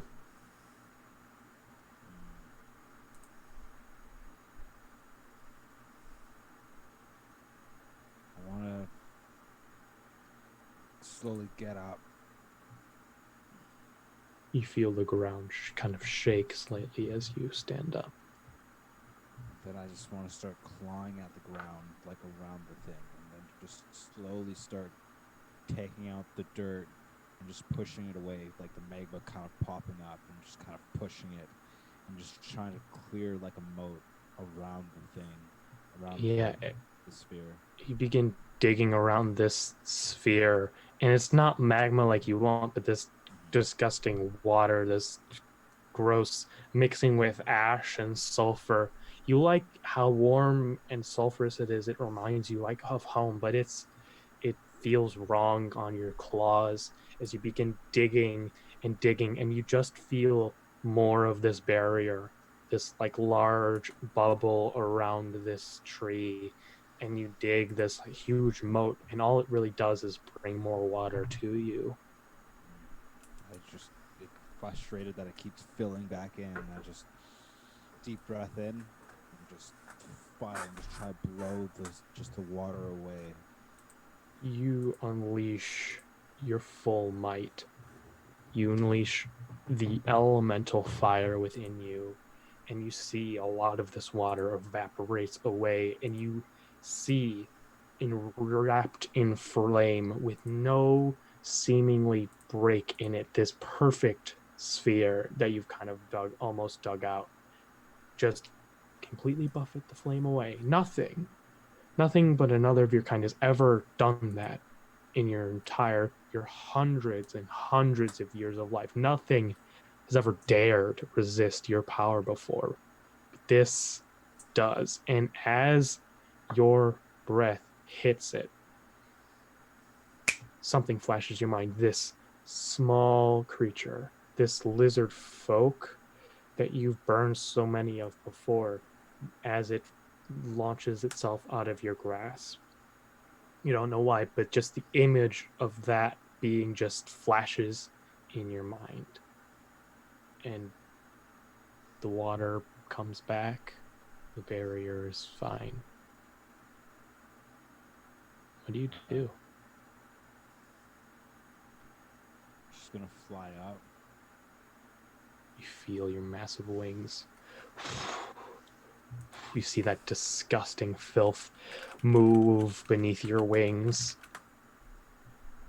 Just like stare off, just frustrated that this creature got away from me, and just look into the distance. I think that it is, and just a mighty roar. Just let it out and let this creature know that I'm coming for it. As Throck, you are shaken awake by the sound of a massive dragon's roar echoing across the swamp, reverberating through it. Throck feels very uneasy that just happened. It just felt like it's like full circle. and gets out of the water and like kind of rests up against a tree. And he just kind of stares at the ground. And you fall asleep. So, Alexander, you have spent the day attempting to commune with Ares through the process of crafting weapons and armor. This is something you've done multiple times. But as you do so, as you become more and more enraptured in this work, Ares seems to become farther and farther away from you. And you don't know why. So, as he's doing this, I'm assuming it doesn't, like, I don't notice it right away. It's gradually I'm noticing. You lose yourself in the fervor of it. You not only complete your work, but extra. You finish and help finish this suit of plate mail armor for yourself, emblazon it with the symbol of Ares, I'm guessing, and do so in, like, you have never really felt this in tune with Ares before, except when you were directly communing with him. But as, like, the last bit of the armor is completed, you feel nothing. You're still a paladin. You're connected in some way through your oath, but you don't feel any connection to your god. So he, as the last hammer, or his last hammer stroke falls, and he feels that just loss of connection, he just kind of starts to shake a little bit, and there's is the dwarf there? It was dwarves, right? Or what was it? It was no. Yeah. Yes. Sorry, brain fart for a second. Is the dwarf there? Yeah, they seem incredibly impressed with your work. So he just, without looking at the dwarf, he just takes the hammer and just throws it as hard as he can without paying attention to where it goes. You just hear like as part of the kiln, it shatters, like the part of the upper lid of the kiln shatters in the impact. And even in that moment of rage and violence, you feel nothing. Alexander just turn around, and I walk towards the door, and just in my anger, I'm not paying attention, and I accidentally transform. Full Azamar just wings out, extremely pissed, and he just walks off into the desert. Yeah, as these barely feathered angel wings, only recently no longer skeletal, flash out in this moment of passion. You barely realizing it. You leave the tavern. Where are you going? Just into the desert. He's not paying attention. He's so caught up in his rage. He's just going until he feels something. So he doesn't. So when he's blacksmithing, he doesn't wear shoes. He doesn't wear the normal protective stuff. He lets that spark fly. If it hits him, it's that moment of feeling. And so he walks off. He has no shirt. He's got just threadbare pants, and that's it. He's just walking off into the desert, just completely ignoring where he's going. You walk through the caravan full of carts and beetles and horses and people. You hear the chatter of a day winding down, of frivolities, of celebrations, but they fall deaf upon you. You walk, and the harder arid ground turns to sand, and the next moment, you know your wings are gone, and you stand in front of a single standing stone. A beautiful pillar of granite. Symbols carved in celestial, not language. A sort of pictographic representation. This was the place of some great deed of the heavens long time ago. In here, you feel but a slight glimpse of something. You see the eyes that had just gone blank reignite almost again, and he just stalks towards that pillar again and just puts his hand on it, just tries to figure out what is here. You place your hand on the smooth, cold granite. It feels pure. It feels like an object that has not weathered nor aged for millennia and will not for millennia to come. You feel the beat of angel wings. You hear the clashing of swords.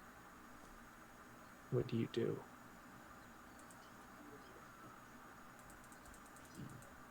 Eyes closed, he just first whispers Ares and see if he gets a response.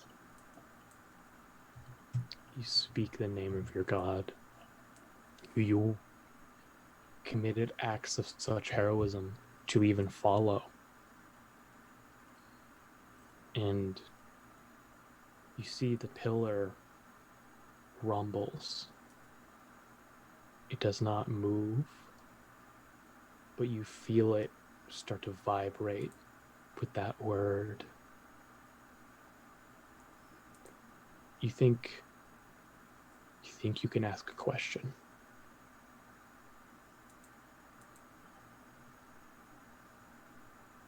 How do I save Chatter?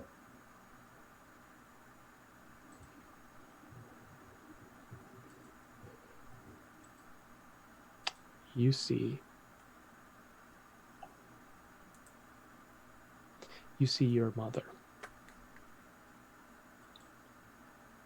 appearing on the material plane. But as she does, as she appears swooping Chatter amidst a kind of personification of evil, you see her wings disappear. And as she shoves Chatter away from this grasp, you see her fall into it.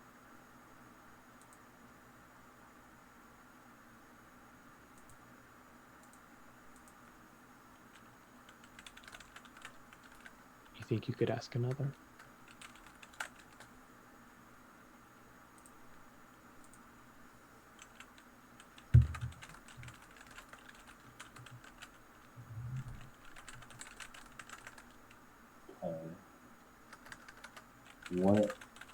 What can I do to help Chatter and Frog?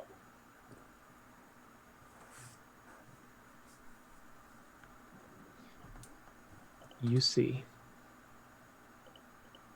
once again, you see the distance between yourself and Throck. Mm-hmm. This distance that you could cover in nowhere near the amount of time that it would take for them to possibly be found. You see that vision again of your mother appearing, and you see your own wings stripped from you and hers reappearing, and she ascends away from the darkness with Chatter and Throck.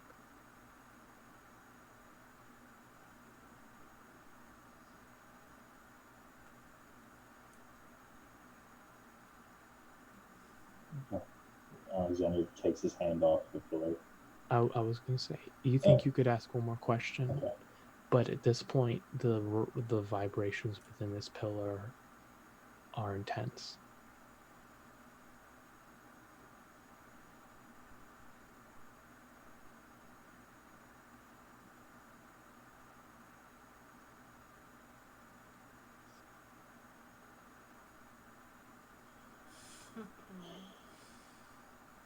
Is there any way to avoid sacrifice in this? You see Shatter's death, Throck's death, your mother's death, you losing your wings, all sacrifices, all needing to be made. As you ask that final question, the pillar shatters in on itself. This monument destroyed under the weight of what you've done.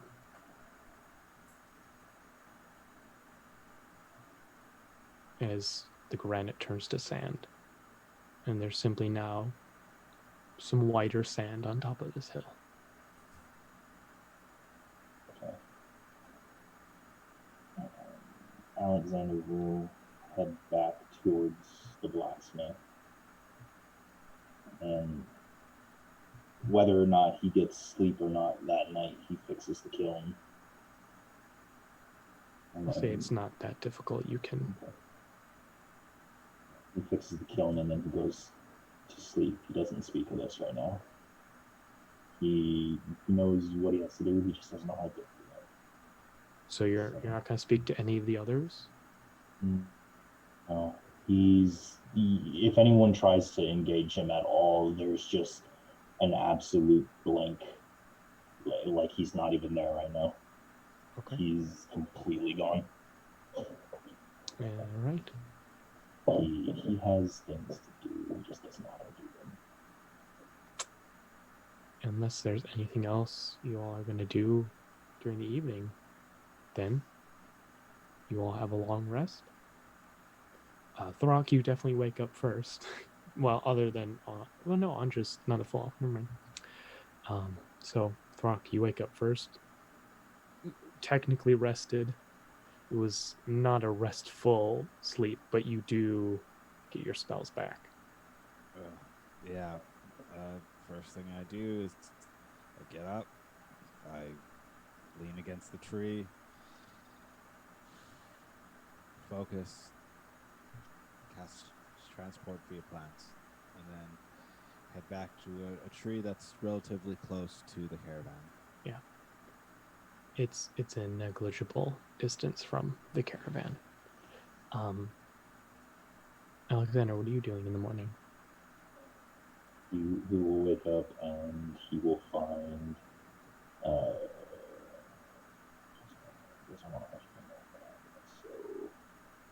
guess he'll go to. I'm drawing a blank on her name right now. Kalkai? Yes, Kalkai. Thank you. He will go to Kalkai and ask if there are any talented mages among her group. Ones that could transport, or not ones that could send messages. I believe there should be a few capable of the sending spell. Is Anja appeared to be a wizardly sort? Is she not Yes. capable of such a feat of arcane prowess? She is. I need this to be discreet this time. I need an outside party. I see. So you are attempting to keep a secret from someone who if I am picking up on social cues correctly, you are in a relationship with. That's correct. Okay. I personally would not recommend that. However, I am only one person's mother, but I am also many people's tribe leader. So I can tell multiple people what to do, but I do not believe you are one of them. I simply, as someone connected to you in a way, would advise against such an choice. The problem is she will make sure I don't do what I'm planning if I attempt to do it. I see. Does that not deter you from doing what you're about to do? Knowing that Not at you're. all. I see. Why do you, if I may be so bold, despite not having filled out the correct boldness form, would you wish to do it then? Because it would mean my mother's death otherwise. I see. As a mother myself, I prefer not to die, so I can understand that you may hold your mother's life in. Does this mean that you do not believe Anja holds your mother's life in high regard? Not. I don't think she would be okay with sacrificing something of mine for her. I see. I have not talked to her about it, so I'm not going to assume, but I'm also going to assume. I propose a thought experiment. Do you consent? Sure. If Anja had to sacrifice something for you, do you believe that she would do so? Yes. Then do you not believe that Anja could understand why you might sacrifice something for your mother? Maybe. Additional step. Okay.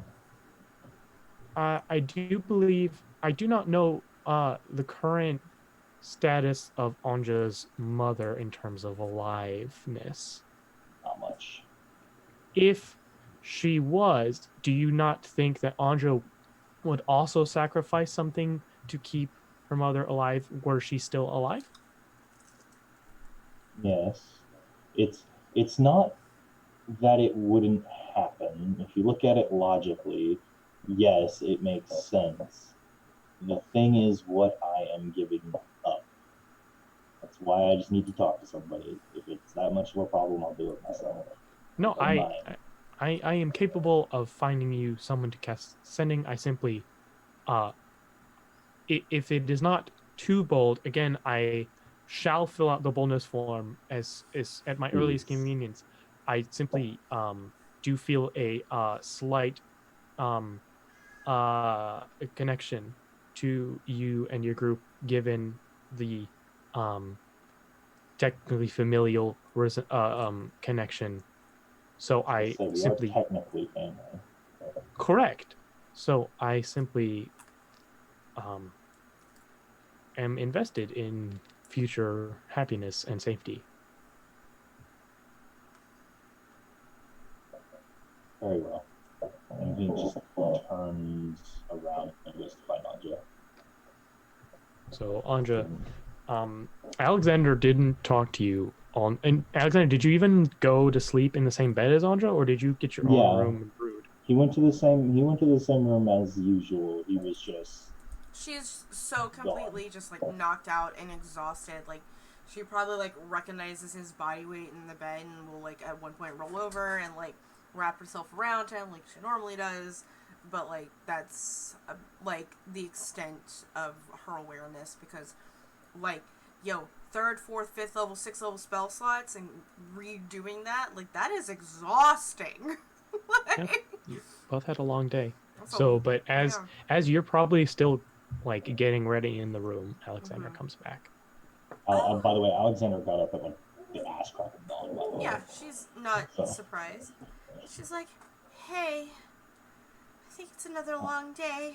I gotta check up on Chatter and Throck to see where they are. Before you do, I have a favor to ask. What's that? I need a direct line to my mother as soon as possible. Okay, I have sending prepared. I personally know your mom. We've met. Okay. Yeah, sure, I can do a sending to your mom. Tell her my friends are in trouble. We need to be together. And I want to talk to her in person if possible. Okay. Okay. Hi, Alex's mom.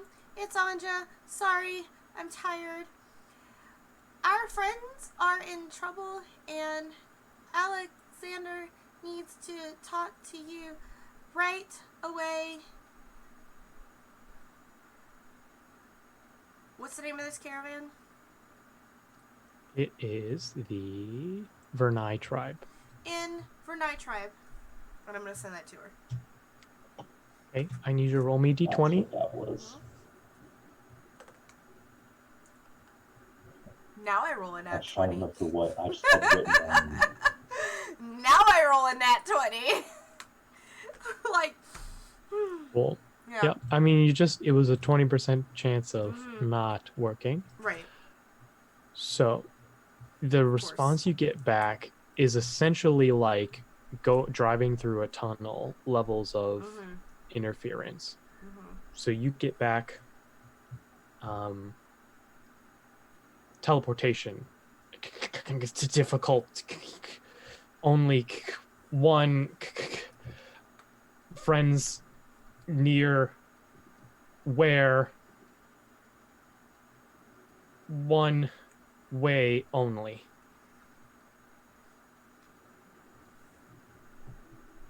That's it. I have chicken in my mouth. Sorry. Bye. Do you tell me that word for word or something else? The first thing you see is just a look of utter fucking shock on her face. Like, she's like looking at you as she's getting back, and like she's doing that thing where she like holds both of her hands up like this, and her eyes get like super, super, super wide. I think your mom's in trouble. I know that. That's why I need to talk to her.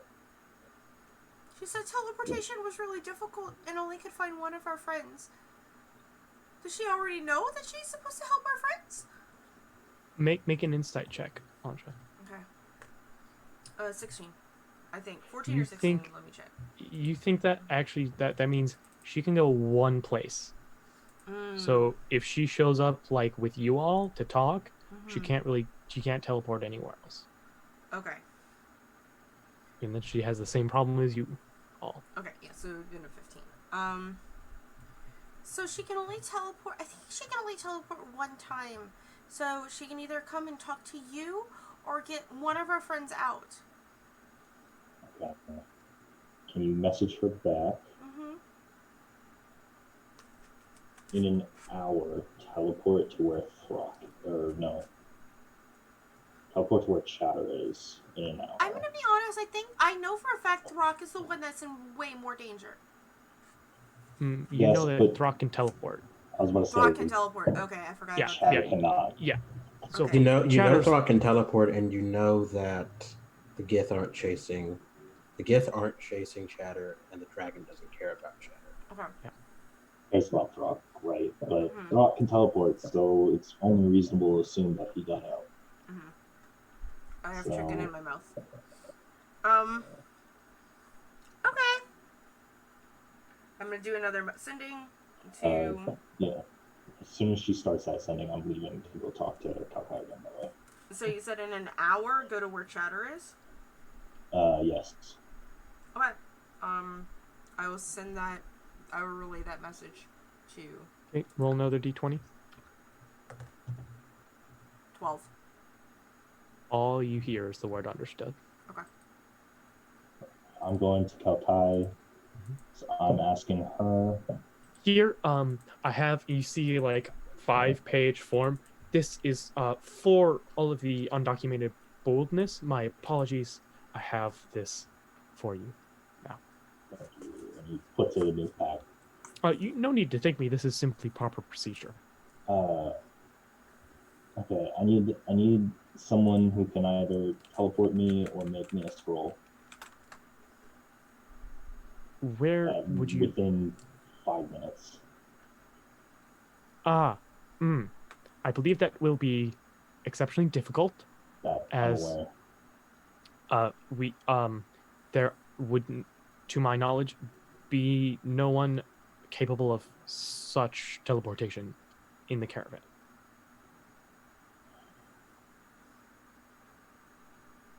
if I may now be documentedly so bold, I do not know if you are able to physically be where you need to be. I think this is.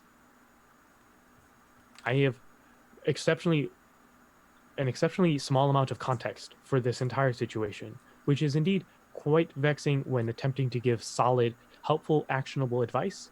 However, it would seem to me that whatever sacrifice you must make that you have, I'm assuming, decided with Anja to do, which I believe is a important step to have discussed such things together as a couple, then you will have to do so from a distance and simply hope and believe.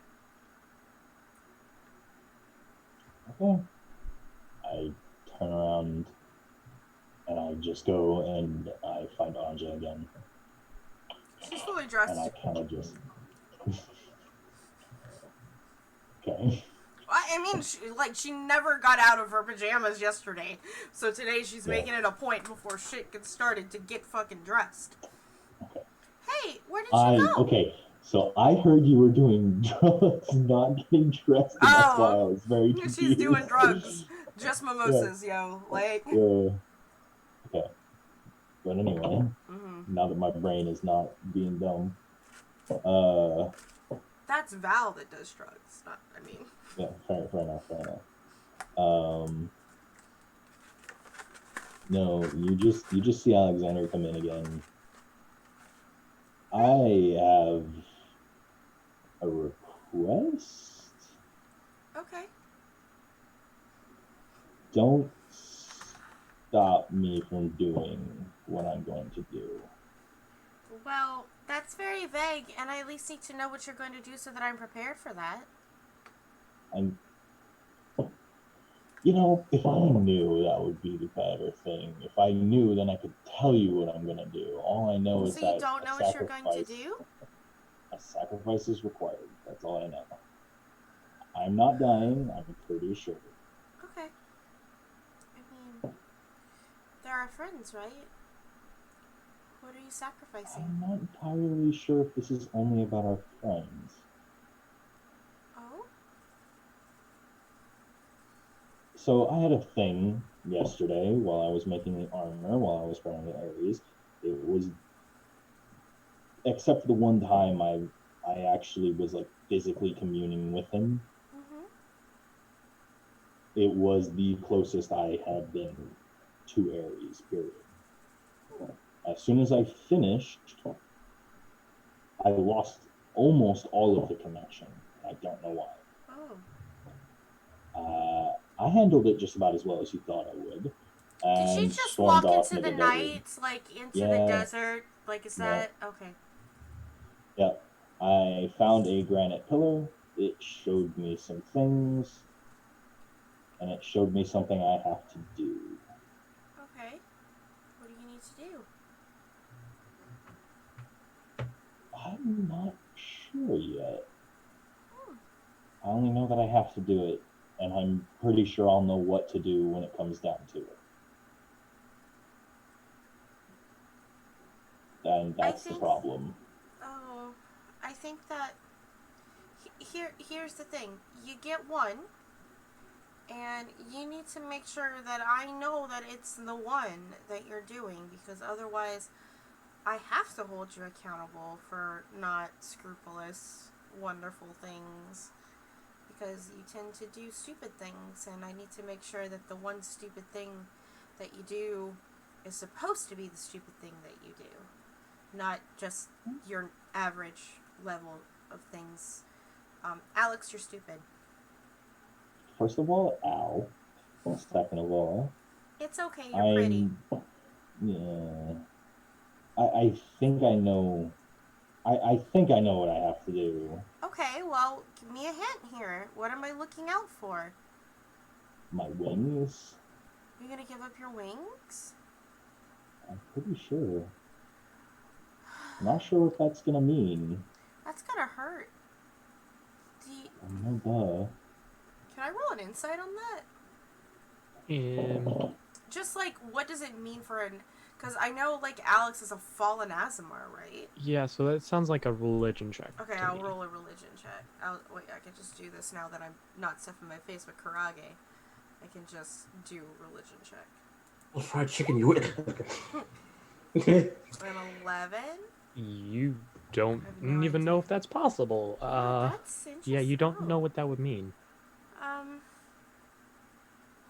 If that's what you have to do, for I mean, that's whatever what I reason saw.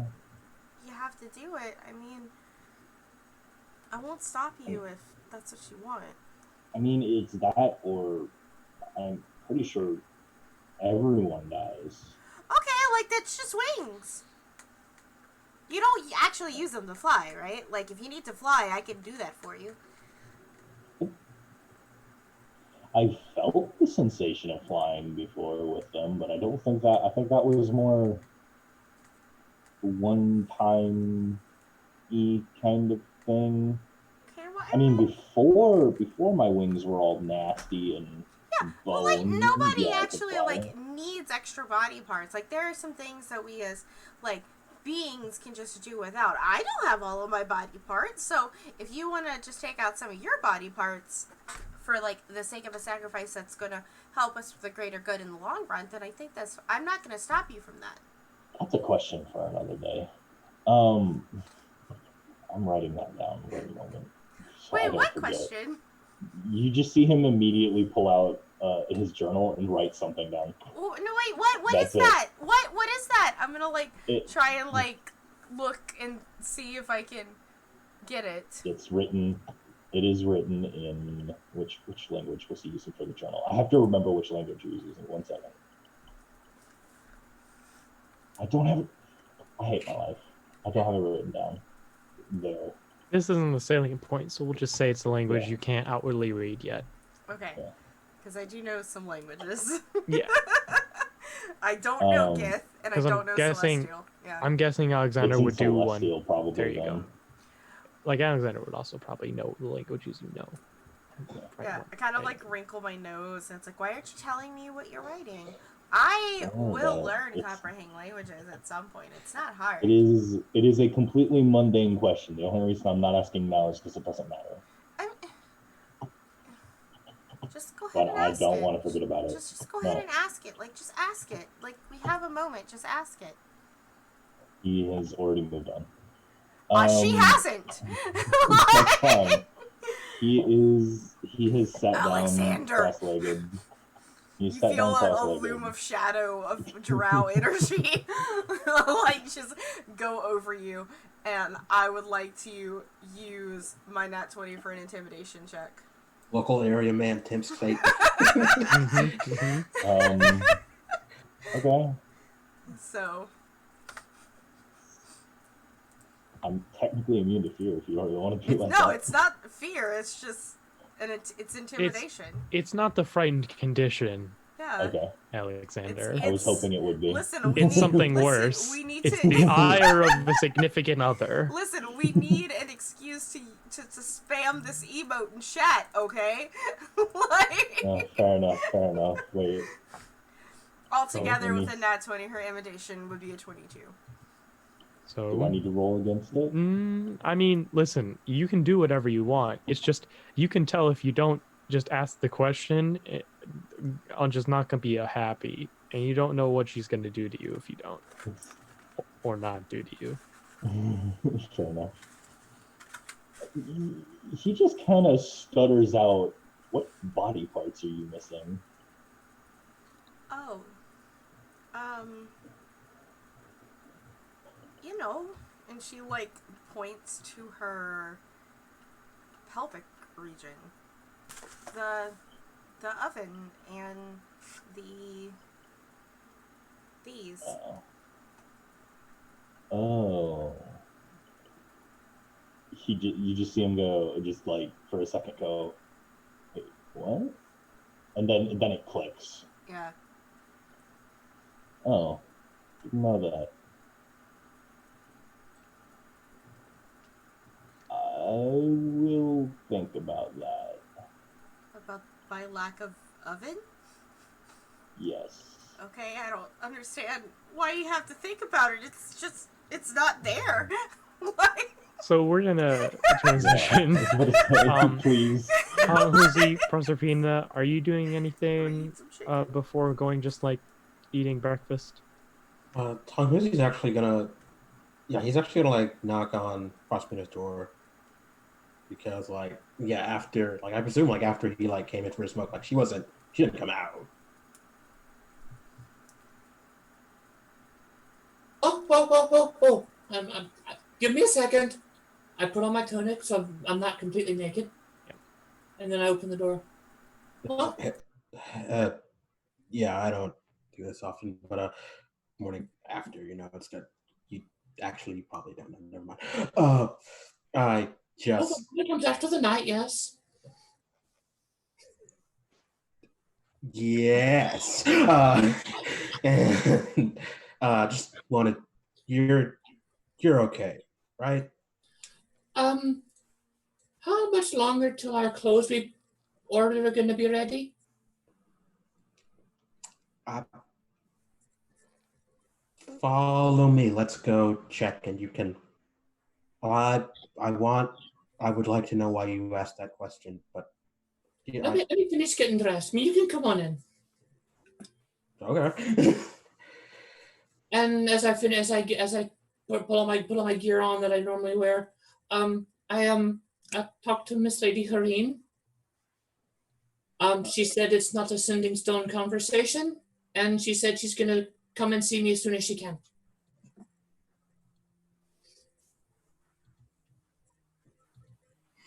Um, uh, okay, and like looks are like up and down, like okay, you're dressed. I'm good.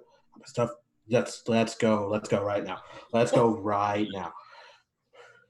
So who do you want to go visit first? The Dragonborn with 3 kobold assistants, or the Dragonborn with no kobold assistants? The guy who will be happy to see me. Yeah. So yeah, you return. Well, here for another fitting already? Seeing you walk in. Maybe later, but stressed, a little bit stressed right now. Just need to know about how much longer do you think it'll take you to get the outfits ready? Might have need of them sooner than anticipated. Will kind of like motion just Hung Huzi over to the counter, and we'll kind of like lean over to say, love to help you with the attention sometime, but the dress is done.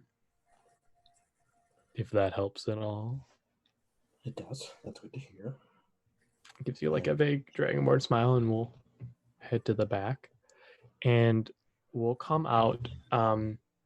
Essentially, there is a kind of very nice corseted section, and flowing up and down to come around the shoulders and down to finish the dress is essentially this beautiful like black and purple gossamer like fabric that has, so it essentially looks like kind of a darker purple gossamer, silver threaded spider web like designs, and then a black gossamer. So it's just kind of like this tri-layer dress that just beautifully just flows like an almost like flowing, like this has this natural like look and movement to it. It's so beautiful. Thank you very much. I take pride in my work. So now comes the hard part. Is going to be 7 gold pieces for the whole thing. I mean, there was a lot of. Because he smacks down 8. Thank you very much. Are you sure? That'll more than cover the cost of making this. It's definitely the most silver thread I've used in a dress before, but it seemed like the, everything was very important here. It is. It's not. Uh-huh. Wonderful. Well, I'll pack this up for you. I'm going to recommend probably a nice sturdy box for you folks. Probably with the amount of traveling you're going to do, that's going to be the best for us here. And we'll kind of come back with like a pretty sturdy little box. The dress is folded in. As minimally folded as possible, but also, not a massive box because Right. you will have to travel with it. Well, I would be more than happy to assist you both some other time. Eyes lingering on Honghuzi more, like 90% of that sentence.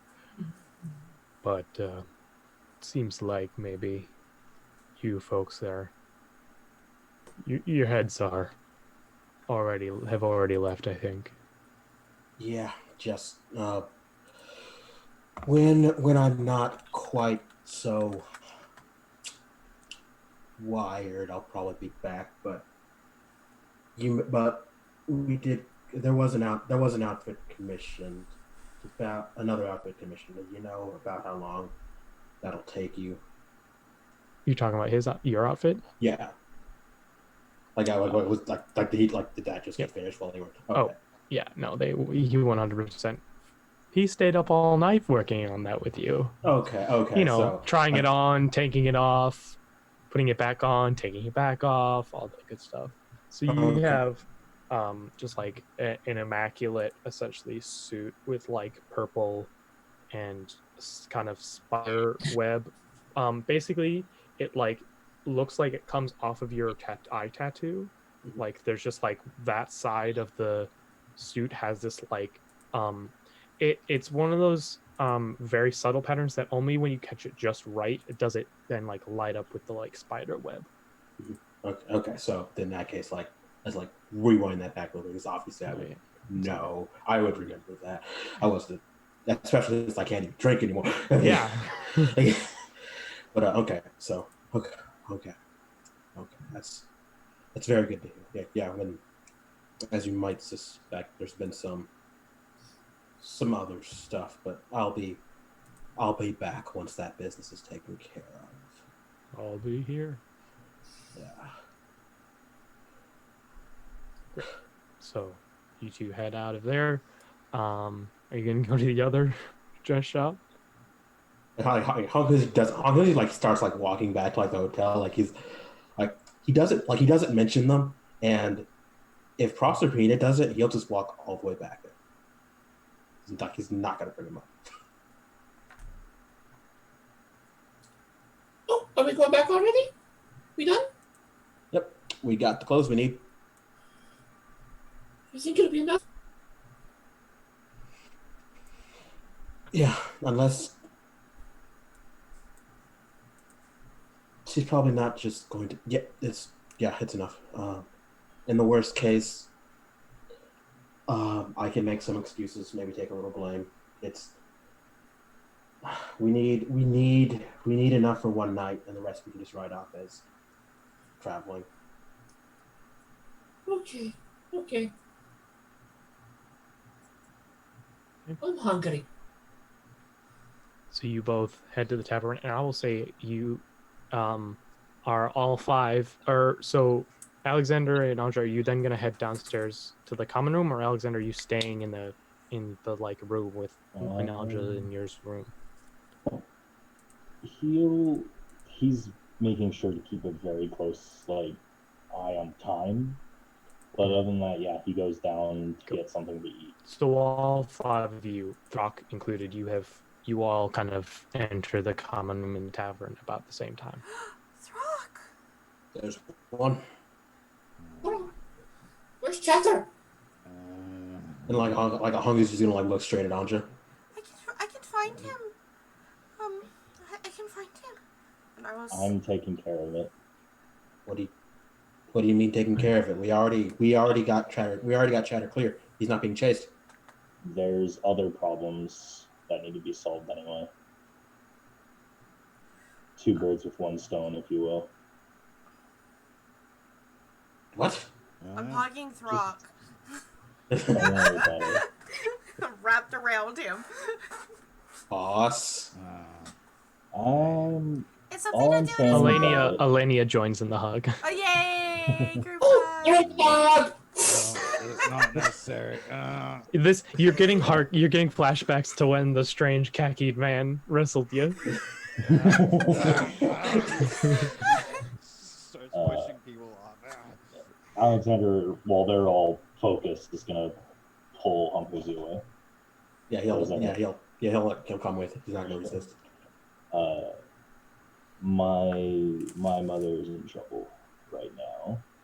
If you don't know who she is, I don't remember if you met her. No, I remember. Yeah, like 8.5, 8.5. Yeah, it's kind of ridiculous. I mean, oh shit, I did not mean to say that part out loud. Wow. Don't worry, I'll Angel. steal you later. Yeah, sure, whatever. I'm not gonna. Whatever. It's insulting that it's only an 8.5, by the way. We'll talk about that later as well. I have a sense of aesthetics. Okay. Not into wings, I guess. Yeah, I guess. Anyway. But yeah, okay, yeah, your She's mom's. in trouble. I think it's not just her, but I can help her specifically. And Yeah, no, she can I get also it. help Chatter as well. All in one go. Yeah, all right. Yeah, I get it. Like, no, take care of your mother, man. Take care of your mother. I go and get me something to eat. And then I'm heading up to the room because I have something to prepare for her. Yeah. That I don't know how to do. So, as you wait, you kind of fall into a bit of a meditation. Mm-hmm. And as that hour finally finishes, you feel a kind of connection that you've kind of always vaguely felt when you know your mother's on the material plane. Like there's that slight connection that you can sometimes tap into, but you can feel it as you are like concentrating and meditating. What do you want to do? Picture it like a thread connection, and I'm going to try to feel that thread out and pull it a little bit, if that makes sense. Feel that thread, and you kind of try and tug it, and you feel it pull you, and you see yourself visualized. You see half of this kind of empty space, a bright white light, and then kind of a gray, and you directly in the middle. You see your mother shatter through this whiteness, this like blank white screen, almost like shatter through it in slow motion. As she does, you see the shards of the whiteness tear away her wings.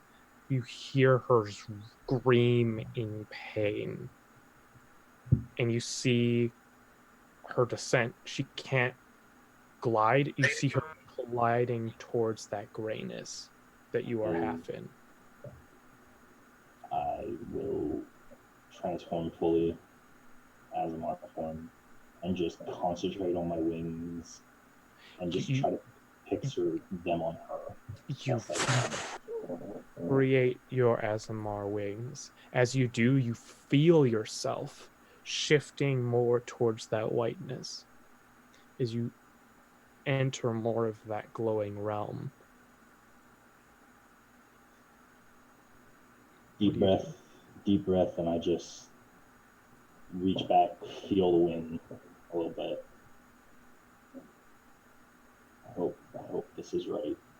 And he's just going to he makes a dry run of it first, essentially, and tries and just pictures him pulling and handing it to his mother, and just he feels that, and he's not sure, but he reaches back both hands, and sickening crunch and squelch, and he tries to pull them off and hand them to pain is agonizing. But as you do, you also see yourself being shoved into that grayness, away from the light. Does that stop you? Yeah. You As just you do, you see when your wings are about halfway off, you're only halfway in that light. If these wings come off, you will be out of it. But you see your mother plummeting, about to hit the ground of the border.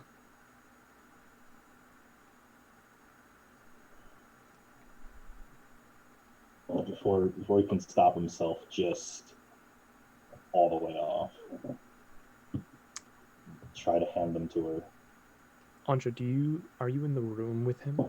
No, like she might have, like she was busy hugging Throck, but if Yeah. she notices that Alex is not there at a hot second, like I'm imagining that maybe she walks in essentially just as maybe he's ripping his wings off.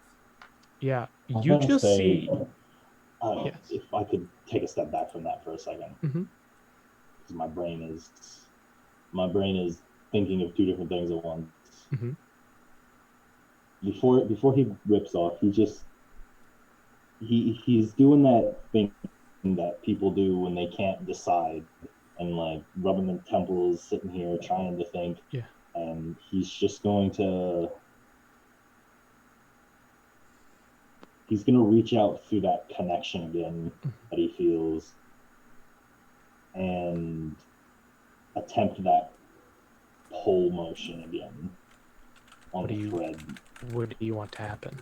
He wants to see if he can, I guess the best way I can put it is if he can make his power go to her or he go to her. He's not entirely sure. I'm not entirely sure as a player either. I'm trying to get my power on me to her, not entirely sure how. So Roll a d20. I will let you add your charisma. haha. I've been like blinded by the light. You may. Can I use a reroll? Yeah.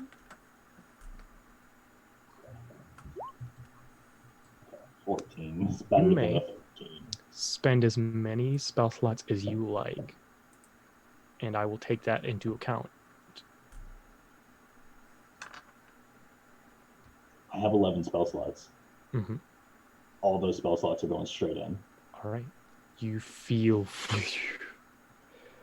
You just release your power, the magic that your oath gives you for the day. It just leaves you like a floodgate.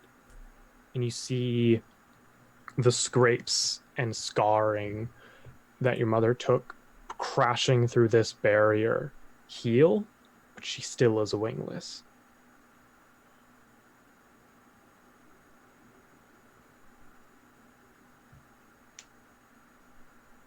Alex! You don't hear her.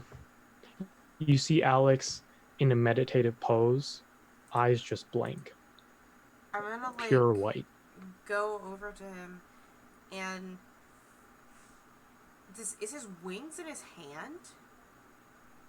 No, No. he's not transformed. He's not transformed. He's just on the ground, eyes pure white. Kind of like on his knees, right? Mm-hmm. What do I have here? I'm gonna cast True Seeing. You see that actually, let me see. Cool. So you actually see a lot of things, kind of. So first of all, you see in the center of Alexander's chest this glowing kind of just orb of divinity, and a string just shooting to the east. And you can tell that Alexander is in that string right now. It's not here. You also see into the ethereal plane currently. Mm-hmm. So you, unlike Honghuzi, have never seen it. Yeah. So it is like a misty, fog-bound kind of miasma. Mm-hmm. You don't know what it's supposed to look like. Well, actually, here, roll me an Arcana check. Yeah, I mean, Please. I'm a well-studied wizard, Because so yeah, I never. you I might never very got my. well. I didn't get my degree, but I was Right. very close. Yes. Arcana, So right? roll me an Arcana check. Yeah. Mm-hmm. You do know what the ethereal plane is supposed to look like. It essentially is this like never-ending expanse of mist Mm-hmm. and fog that connects all of the inner planes and is also a gateway to the outer planes. Okay. You see fog, mist, with huge gaping cracks and holes in it. There are fractures in the ethereal plane. Okay.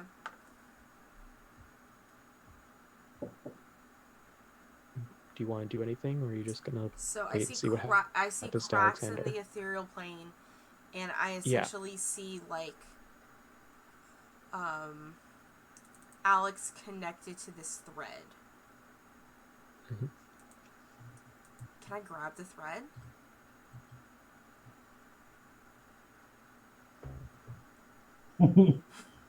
Well, no. Sure. What do you want to do?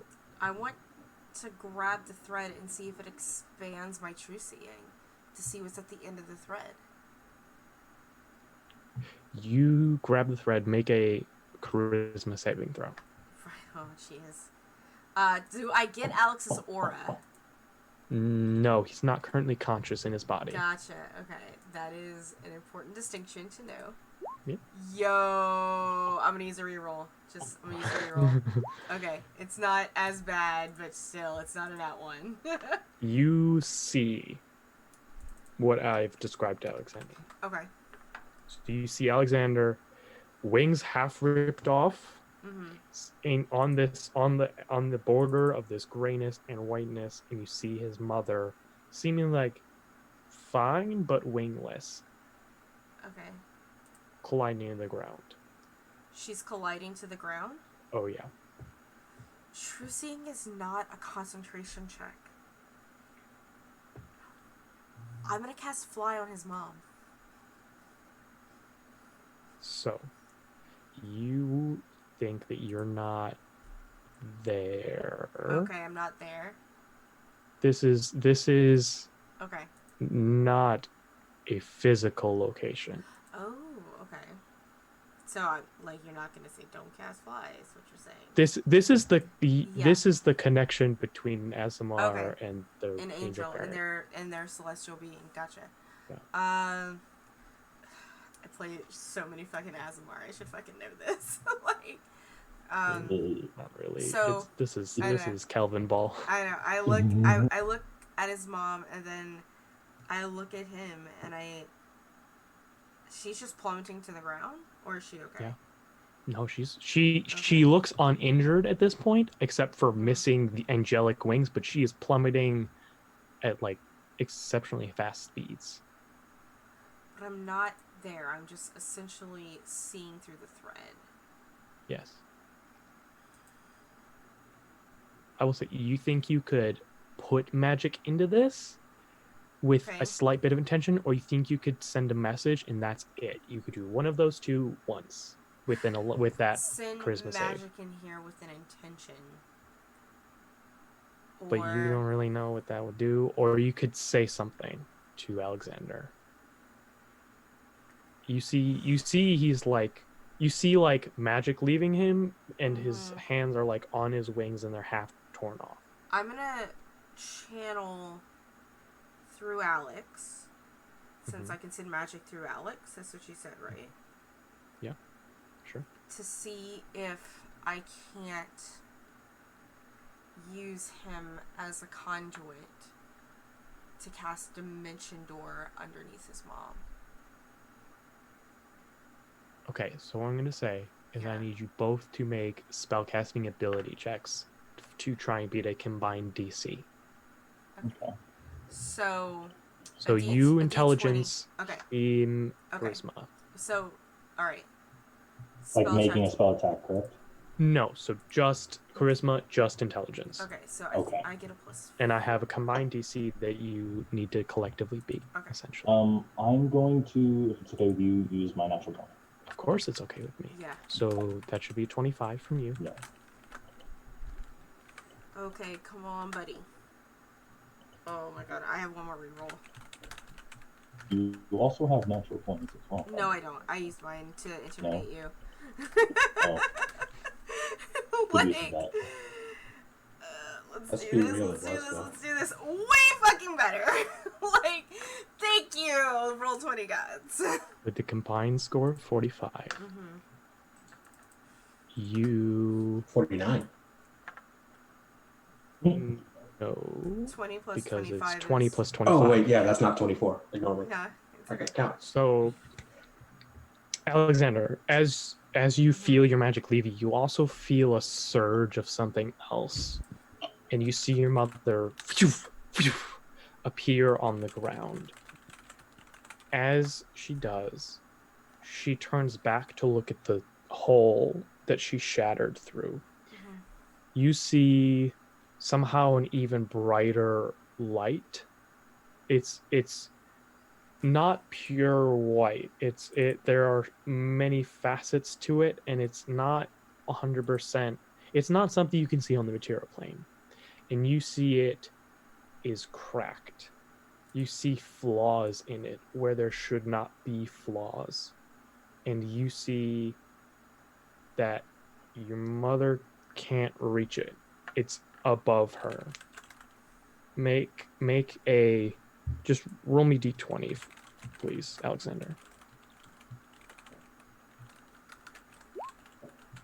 She will not be able to go back if you do not give up your wings. She will survive this.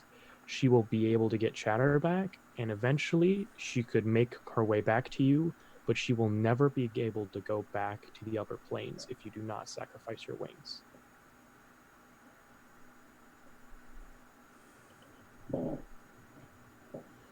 You and Andra have made sure that she's going to more than survive and overcome the challenges and get Chatterback safe.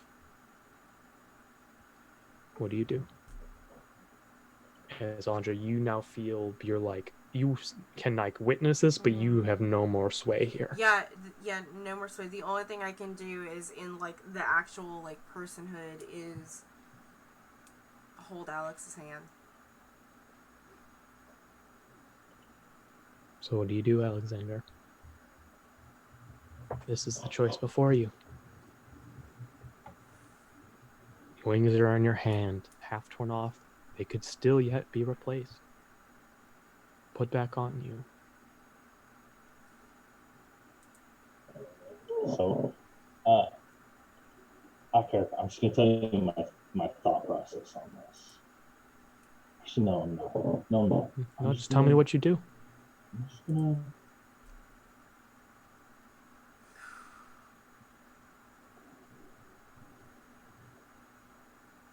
So, his hands on his wings, he pulls a bit more that disgusting, tearing sound again. But he hesitates because even though he knows she would want to go back, he wouldn't mind having her here. And he's sure she could learn to live with it eventually.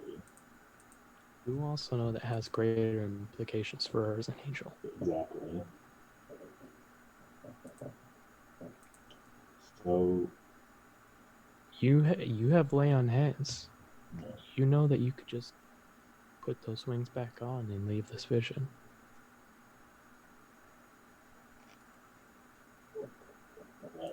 As he thinks that exact thought, he just closes his eyes and last of it comes off.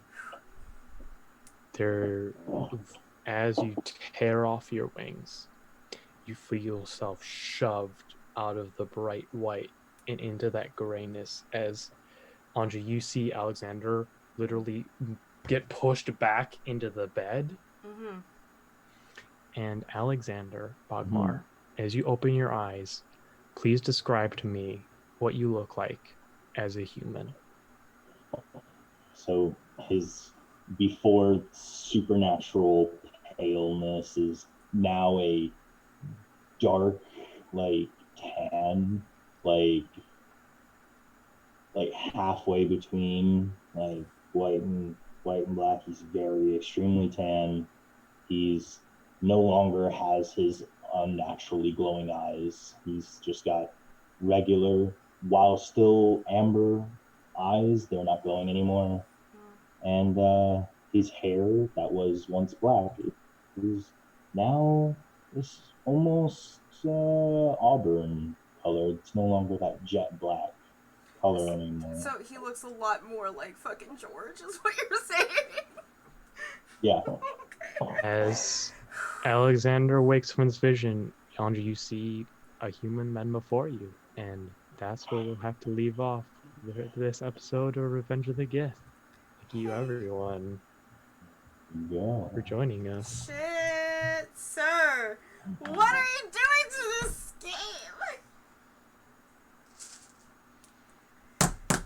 Hi, everyone. That was incredible. Thank you for coming and showing up. Oh, man. That was intense. That whole 3 hours of a roller coaster that we just went through. Shit, son. Hi. Anyway. Yeah. Thank you, everyone. So, hey, if you're new to the channel, please don't forget to drop us a follow. Thank you so much, everyone. We got a couple of raids today. Thank you, everyone, for coming, showing up, the donations, the bits, the subs that we all got today. Remember, all of our sub points are being matched for Black Visions Collective. So, really, honestly, a huge big thank you for that.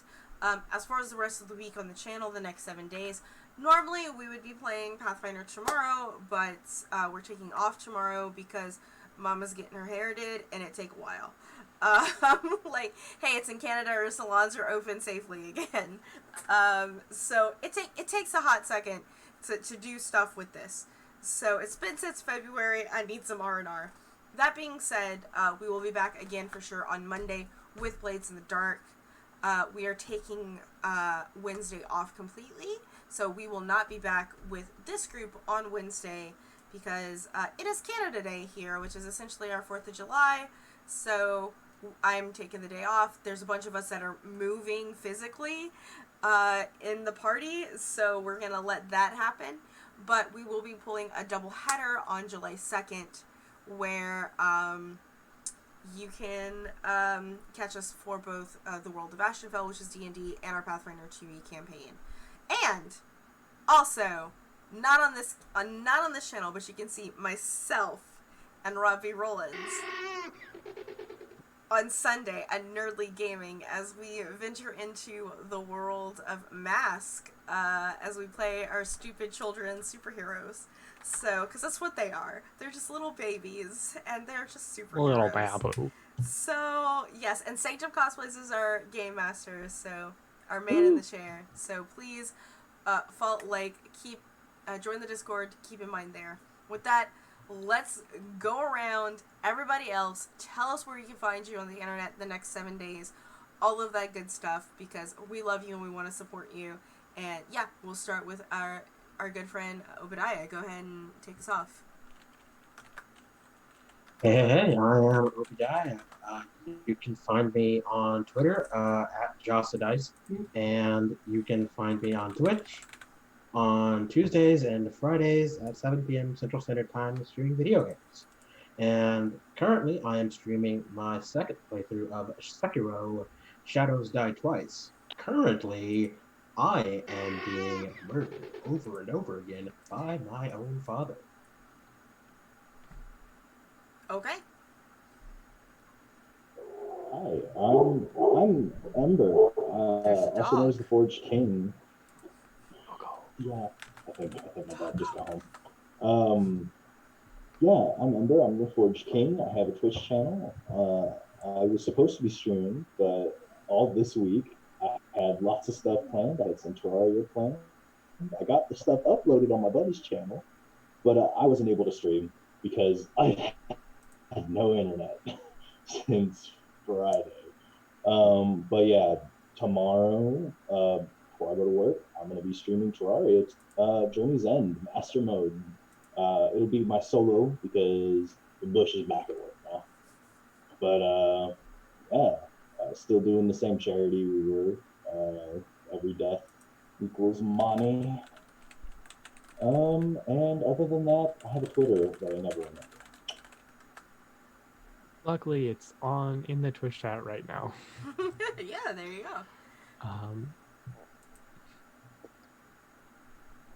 And I do believe it's me next. Hi everyone, I'm Robin Shadle. You can find me right now on Twitter at Robin_Shadle. I'm one of those who's moving next week, so anything else I'm doing is probably going to be packing, painting, cat wrangling. I'll eventually probably get back on Twitch because, well, Mixer's going away. So that will be updated once that's decided what I'm going to be doing there. So, but I'll be here probably in 2 weeks. I'll be lurking in the chat when I get a chance when we're not packing. And so I'll see you guys soon. Hi, I'm Montana. You can find me on Instagram at Montana What, and you can find me on Twitter at Montana What 2. You can find me tomorrow night playing Mass at Joe Fulgham. We're in the Improverse. And universe, it's like Vancouver, but superheroes and stuff like that. And on Sunday at 7 p.m., you can catch me at Alchemy Theater on Twitch, where we are going to be doing a sci-fi improv where I play Something the Wizard. He's a mechanic-ish type person, scientist that uses magic to solve issues. So come check us out. And Rob, before you go, everyone, I'd like to remind you, we do have a 6th cast member. She cannot make it today, but please follow Hope as she games, he games. Her and her husband both also stream Dungeons and Dragons and other various variety streaming as well, and they are an amazing group of people, and please go ahead and delightful humans. Delightful humans. Please go give them some love. And now, Rob, now you can do your shit. I love you. That's me. Hello, everyone. I'm Robert the Jam at Robbie Roland on Twitter. Where you can find me in the coming week, this Thursdays, since unfortunately we're not doing Pathfinder, you can join me and Sanctum Contemplates, who is the GM for Mass, as part of a Crash Pandas one shot on the Nerd League Gaming channel. Should be a lot of fun. I have a great idea. It's gonna go terribly, like all good one shots do. Of course, Saturday I'll be back on Nerd League Gaming for We Have Sin, our Monster Hearts 2 game. This is either the one before the finale or the finale episode, depending on how things go. So join us for that. It's going to be intense and emotional, and I don't even know how things are going to go. And then Sunday, of course, be back for Masks. I'm also part of the Not Quite Heroes podcast, or 5e actual play podcast, where I play an Axis Tabaxi Cleric. Drop every other Monday at NQH Podcast on Twitter for all our links and stuff. Also, I know this was the blackout, but this was partially a charity stream, and just I know you all probably already doing this because you're part of the Raptor Pack, but please keep donating, keep signing petitions, keep protesting. It's super important. This is not the first nor the last donation I've done in the past months. It's super important. Just be safe, love each other. It's a tough time out there, so really appreciate you all joining us and helping whatever way you can. Absolutely. Thank you so much. And with that, everyone, we're going to give some love over to one of my favorite people here on Twitch who just made partner recently. She's doing some just chatting, talking about some important stuff, and that is Madame Gamdoff. And we're going to go send her some love. So, everyone, wait, bye. See you later. See you Monday. Bye. Bye.